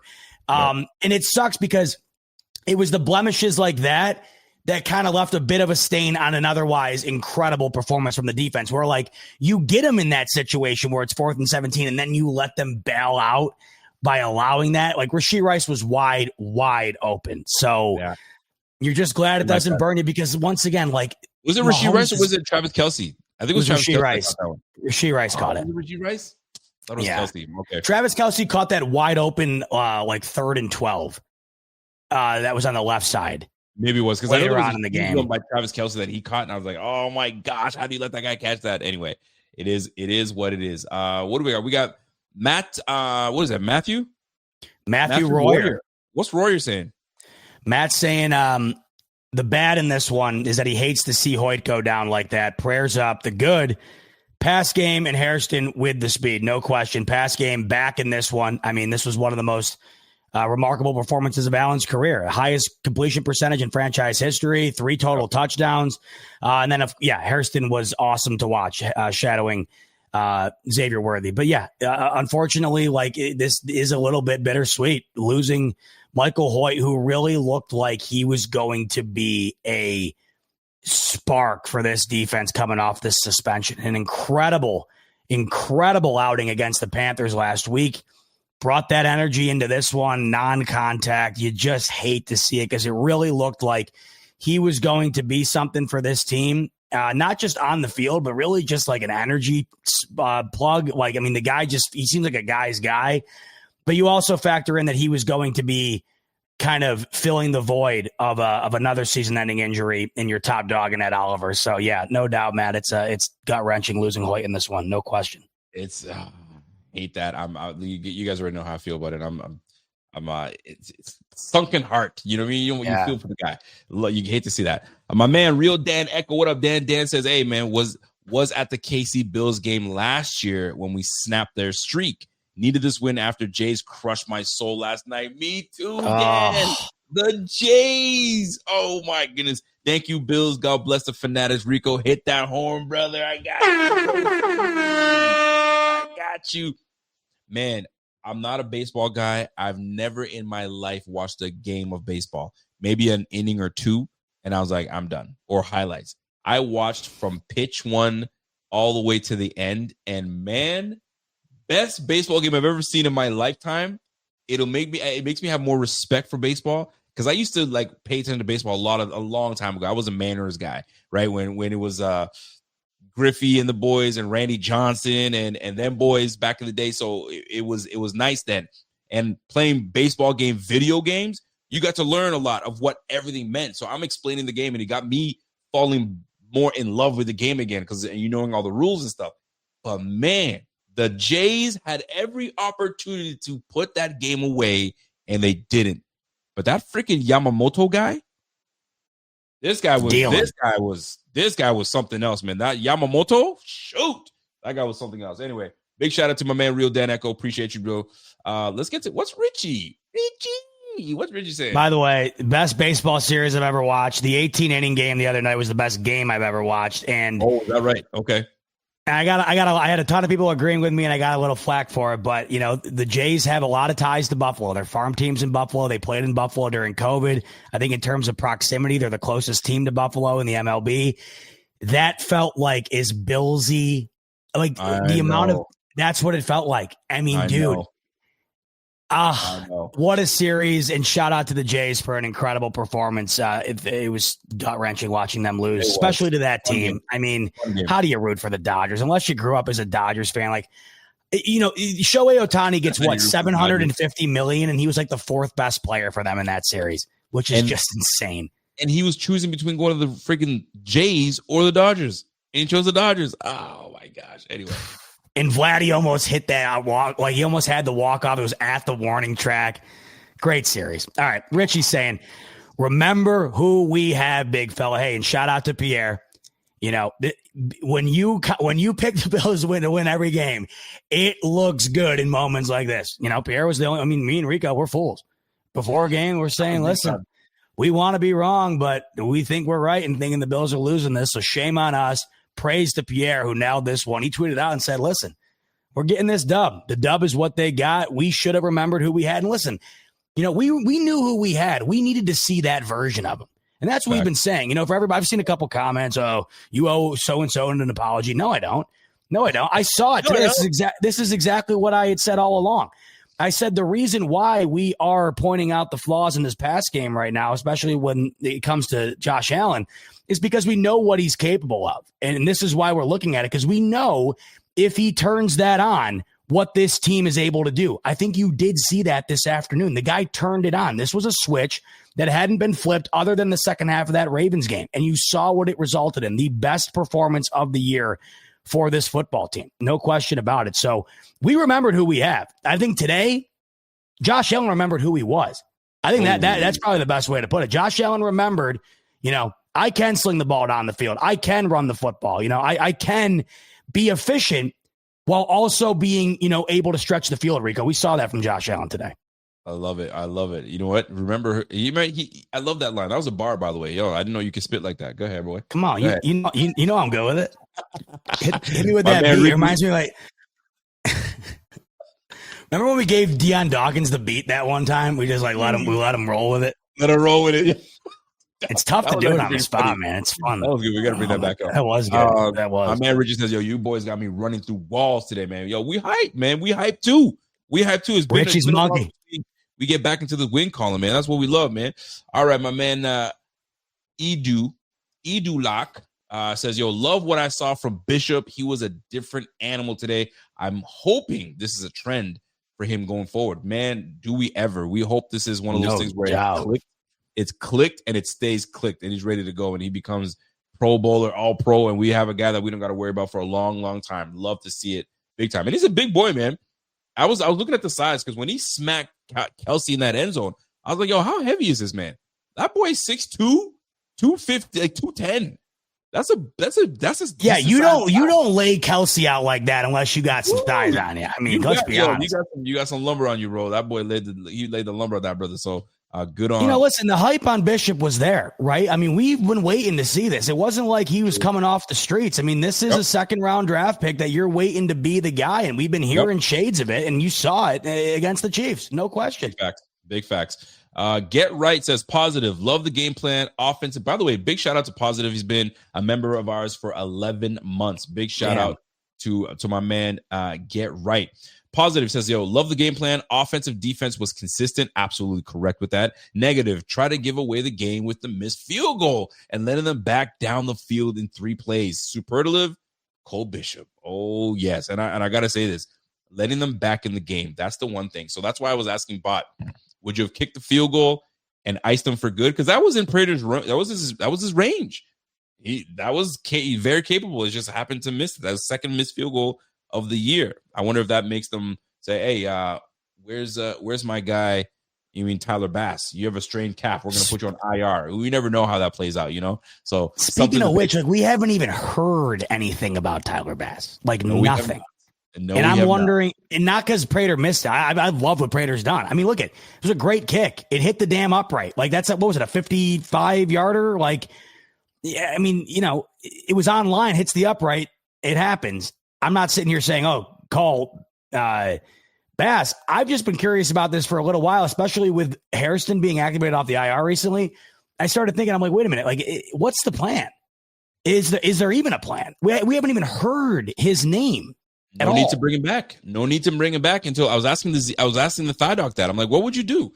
Now you got Buddy he's got a strained calf. He was limited all week and he misses a field goal. Call it what you want. Was it because of the calf? Was it because it was just on the nerves? Who knows what it was? But is this reason to bring back Tyler Bass? He's like, no need to bring him back. If you don't need to bring him back, and if it's not necessary, leave him on the sideline until he's ready to go. I was like, shoot, is that going to be all year? Geez, what takes place here? So very interesting position to be in. Or maybe he's part of a trading scenario where, we'll give you my kicker, Tyler Bass, and Prater's doing it, the 41-year-old. Can't see that happening, but it's interesting nonetheless. What do we got here? We got Josh. JR comes in and says, this was a good game, but these receivers suck besides Shakir. The Bills need a receiver ASAP before the trade deadline. That's going to be the hot topic the next few days. What will the Bills do? Will the Bills decide to do something in that field? Something tells me they are. I mean, if they're looking and they have been looking and the receiver room is not as where it's supposed to be, then I can't see McDermott not going and Bean not looking that route. So look for them to do something in that. We got to give a shout out to Josh, by the way. That said member for 66 months, dude. Come on. Shout out to my man, JR. I'm not much of a mathematician, but that's 5.5 years, according to my numbers. Wow. You got it right, baby. You got it right. Well, speaking of numbers, 57 months for my guy, Matt Montgomery. What up, Matt? Members. Yo, if you guys are looking to be members and support BF, listen, for those that are doing it, it's for the love of what we do. You love being here. You love just chatting with us, the community. We always appreciate it. We never beg for it, but we appreciate it always. So it helps out the brand. It helps us get the equipment that we need, all the things that we need to do to make this thing work for y'all. We appreciate y'all very much. So appreciate you. Matt comes in and says the rep with Worthy versus Hairston, and an oh shit moment of the game. The rookie is here. Man, yeah, that's the one we talked about earlier. That go route down the sideline. He's shadowing him the whole way. Dude, it was amazing. Yo, but did you see the size difference between the two? I don't think I thought of it. No. If you go back and watch these guys go back and forth, look at the size difference. It looks like Harrison's much bigger than Xavier Worthy, and Harrison's like 5'11". So that is actually pretty freaking cool, man. So shout out to. We got Xavier Worthy. He's 5'11", and according to my sources, Harrison's also 5'11". So it should be even. It should You're be. Telling me not. Look at that rep. You go look at that rep. Bro, it don't look the same, man. These two look like there's two different cats doing two different things, man. So he's just got a couple extra inches of that dog in him. Harrison, maybe that's what it is. Maybe that's what it is. A couple extra inches of that dog in him, boy. I love it. All right, here we go. Oh, by the way, speaking of having that dog in you, listen, Kate Brennan, welcome becoming a YouTube member. Love to see it. Not only that, listen, we got another one joining us. Hey, Johnny, come on in. Come hang with the boys. Listen, if you guys come hang with the fellas. Listen, if you guys are trying to join, it's that easy. Join in, come in, add new members to the squad. We always welcome new members. It's always support. We love to see it. By the way, Redlands 07. Congratulations. Good game. And see you guys in the playoffs. Go Chiefs. You know what? Chiefs fans always respect, man. Right? Always with respect. I'll tell you, Z-Bot's made the most Chiefs fans friendships ever. I think you have respect for a lot of Chiefs fans. Do you not? I do. How do you do it? I do. Begrudgingly, because I wish it was under a different circumstance, but lovingly because they have been phenomenal to me, and they have been very cordial and supportive. I've had nothing but great things to say. Honestly, I've never had a bad run-in with a Chiefs fan. Not one. In Redlands, you are proving my theory. It's been great. Absolutely. Seriously. 1,000%. I can't say it enough. By the way, I'm me for life. Listen, appreciate the super chat, but if you have a comment, don't super chat again. We'll try to find your comment in the chat if we can find it. And we'll try to get you read up if you have a comment. But if you're just showing some love to show some love, we'll take it every time. We appreciate that love. Get Right says, if we were to lose, I would have got 1,000 troll texts. I got crickets after this game. Do you feel, although we won and it helps with seeding, the win in regular season is a non-factor? At first, I'll speak for myself. At first, I thought if we lose or win this game, it doesn't matter. What really matters to us is when we get to the playoffs. But every year is so different. So every win freaking matters. At the end of the day, it matters because now instead of being 5-3, we're 6-2, and we're heavily into the mix. Because I guarantee you, the Chiefs don't like being 5-4 right now. One game above 500 going into the bye, they absolutely hate being in the position they were. They would have loved going into the bye with a win. So yes, get right. It does matter. This win does mean something, and it boosts confidence of this team.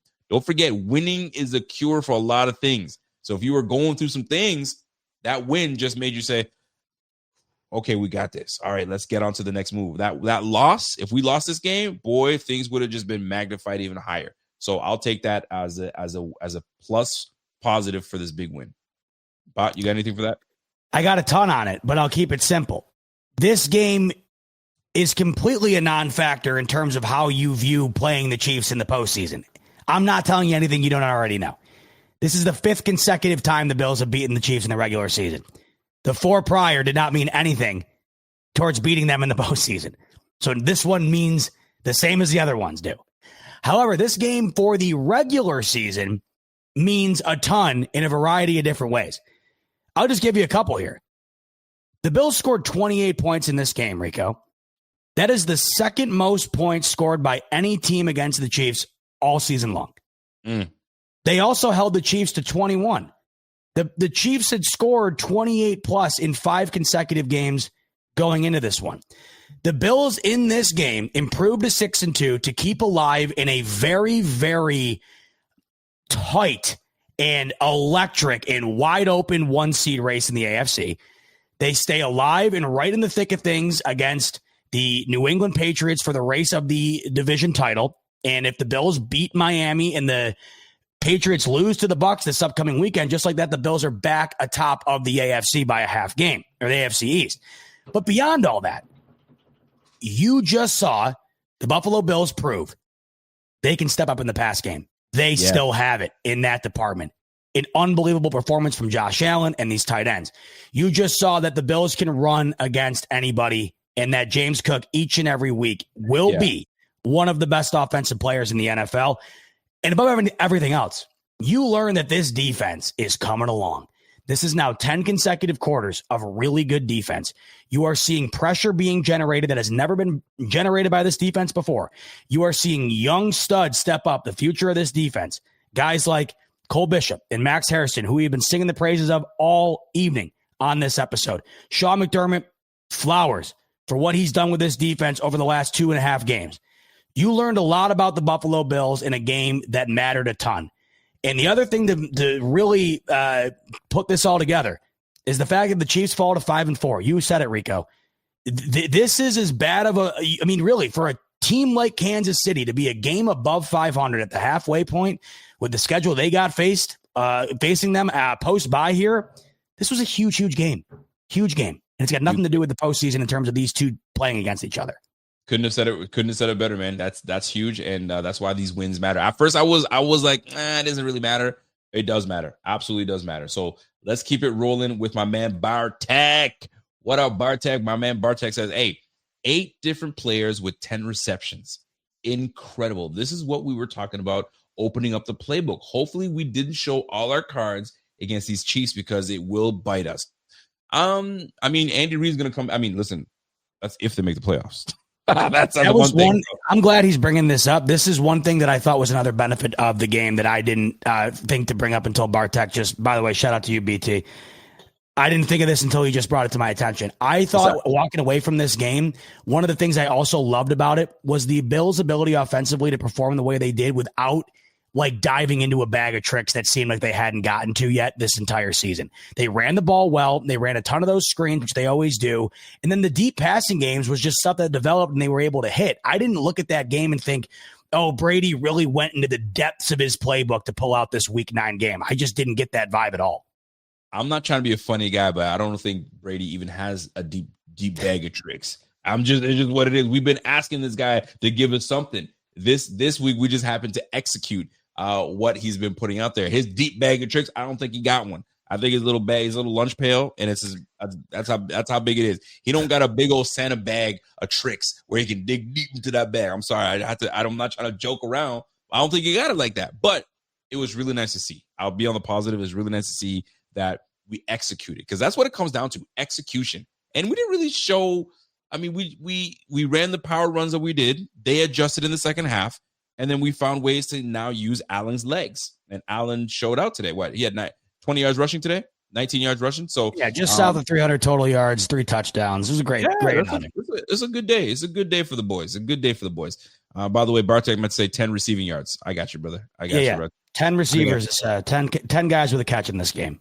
For sure. And Valerie Blemmer, shall I say, my excitement's officially reignited with the Bills. Loving these wins, especially the dub over Kansas City. Defense showed up, minus the 4th and 17, of course. Still got work to do, but man, I'm happy. Listen, we are all happy. Valerie, we are all of you, and you are all of us, because I'll tell you right now, we are thrilled with this win. Richard Fresh, strap in, boys. Great win tonight, but ask yourself this. Would it be appropriate to... Richie's always on this album. Would it be appropriate real send off the Ralph if we didn't make it a cardiac arrest. I mean, listen, the Bills are always going to be that way, man. They're going to they're going to make you sit at the edge of your seat. I went into this game just kind of like, I didn't expect a whole lot. I thought this was going to be one of those tough games.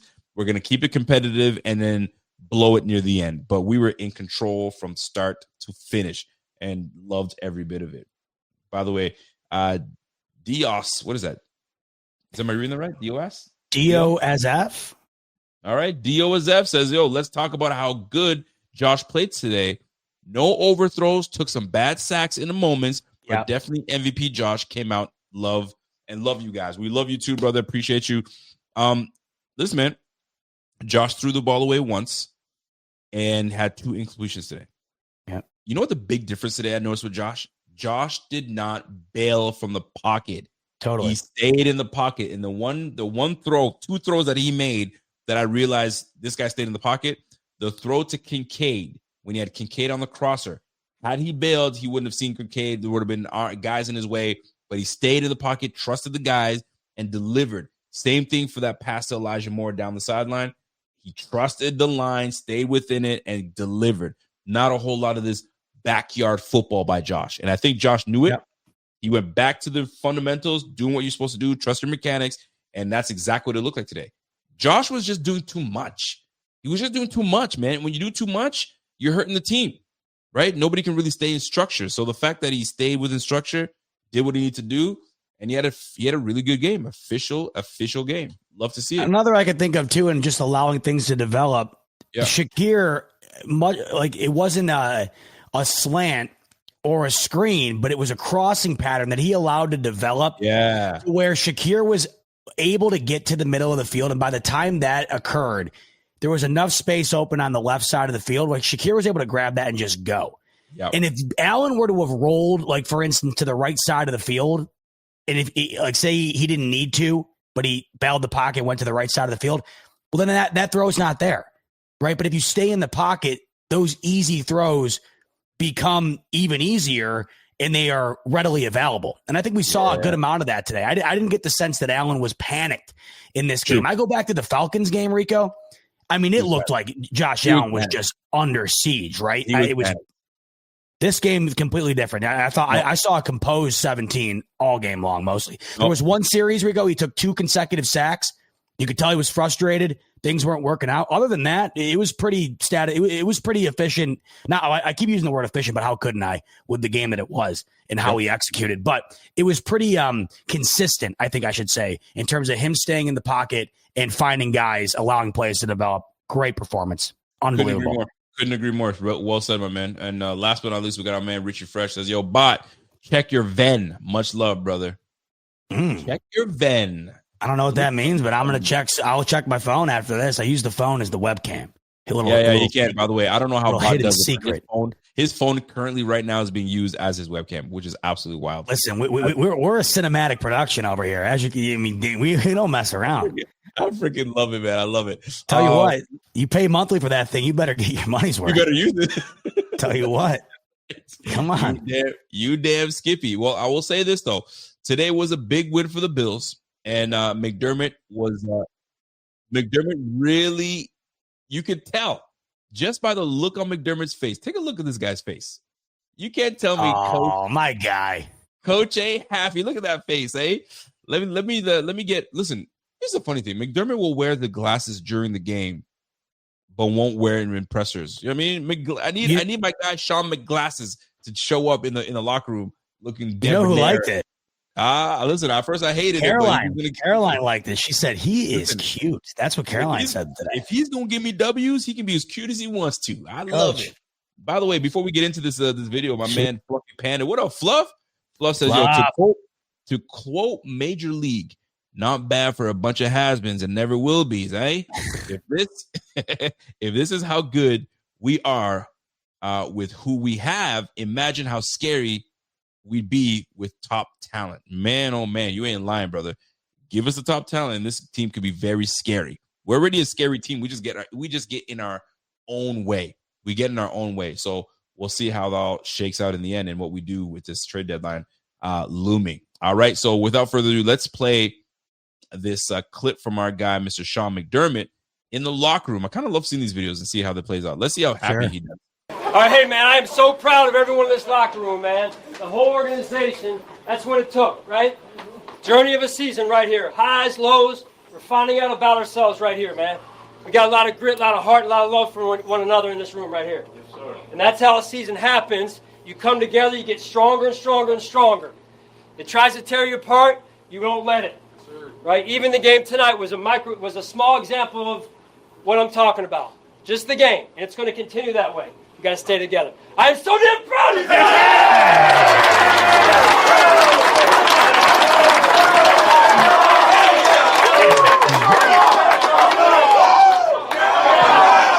Hey, y'all boys. Oh, come on. Hey, man, I am so proud of everyone in this locker room, man. You couldn't give us more than that. Go. He almost ripped the sweatshirt in half. Oh, he was pumped. Listen, how are you not pumped when you just went against your mentor, if you will, the guy that you learned so much under, and you beat him? So, but the problem is you gotta do it again when it matters. Yeah. Gotta do it again when it matters. You know, it needs to be said. I understand these guys have lost 4 consecutive times to this team in the postseason, but don't let this get lost on you. This is the modern day dynasty. This team will go down in the history books as one of the greatest teams in professional sports. This Bills team has beaten them 5 consecutive times in the regular season. I understand, the postseason is what matters the most, and they haven't been able to get it done. Right. But the fact that they've beaten that team 5 straight times just shows you how good of a team the Bills have been, right? And how unfortunate it is that they've been on the wrong side of this dynasty, because they've proven to you how close they've been to them.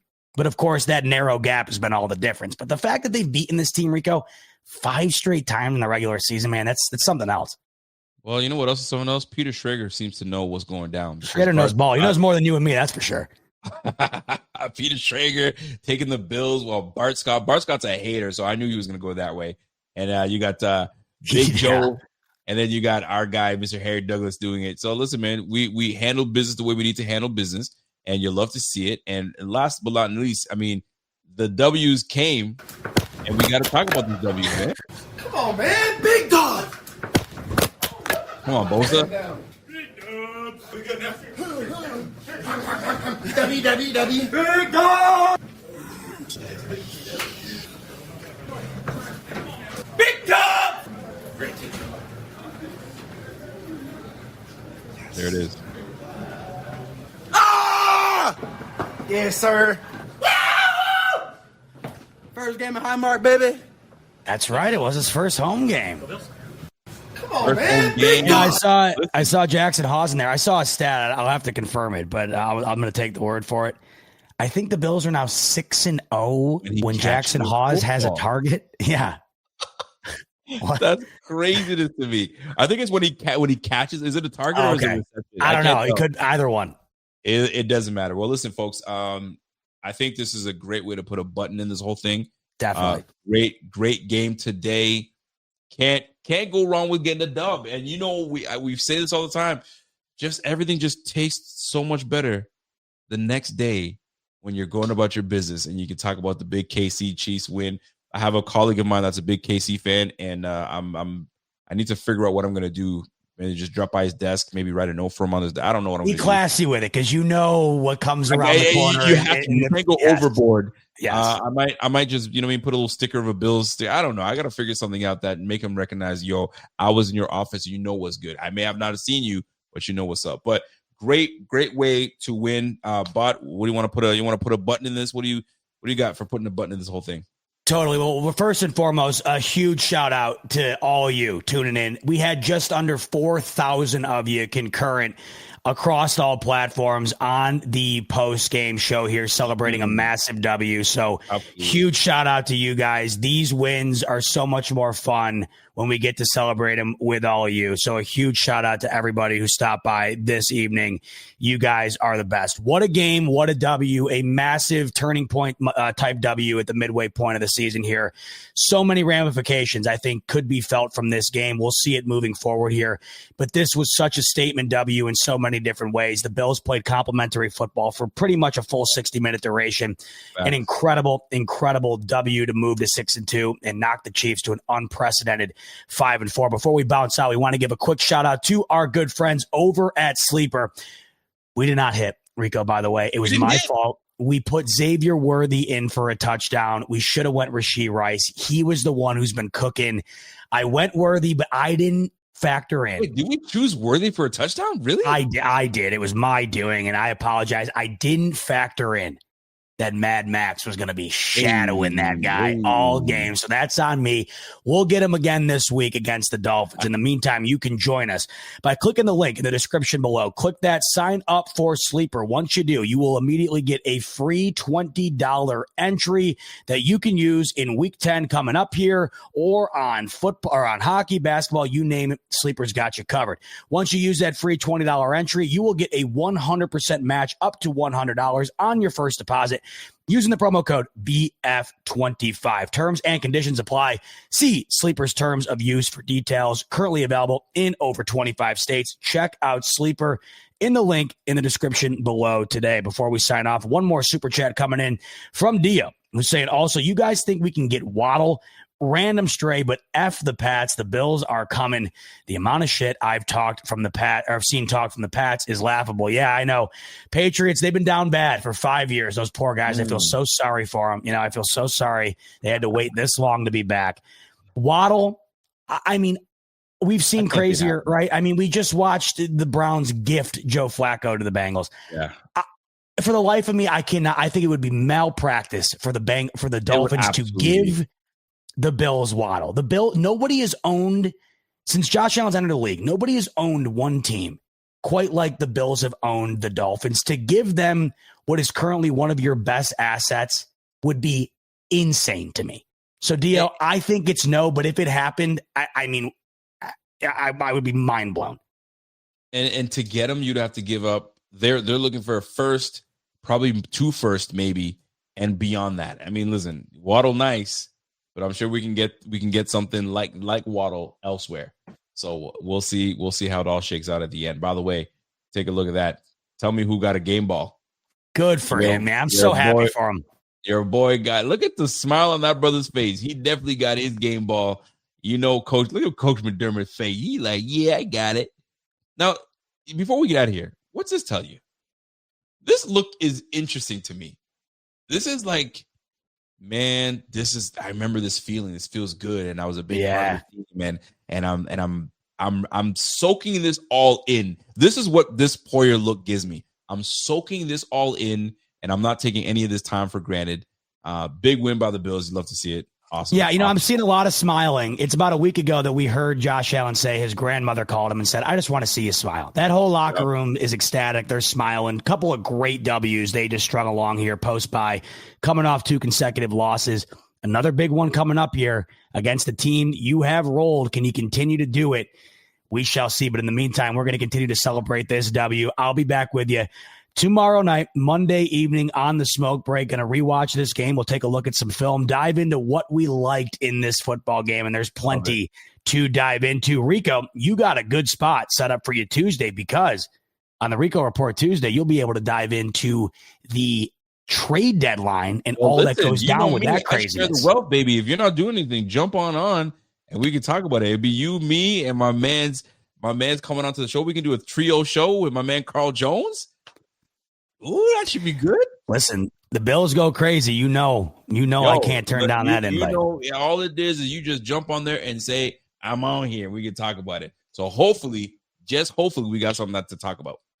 No doubt. But in the meantime, 2.5 hours in the books on a post-game show, coming off the Bills' 6th victory of the 2025 season, a big victory over the Kansas City Chiefs. We can't wait to talk more about it upcoming this week, and of course, transition into talking about the trade deadline and the big Week 10 showdown with the Miami Dolphins. But for now, enjoy this W. Enjoy the rest of your evening. We'll talk to you later in the week. Much love, as always. And once again, big shout out, nearly 4,000. Much love to you guys. Dio fitting one more in, saying last one, Mad Max jersey. It's incoming. Lock it in. Wear it in. You better get it.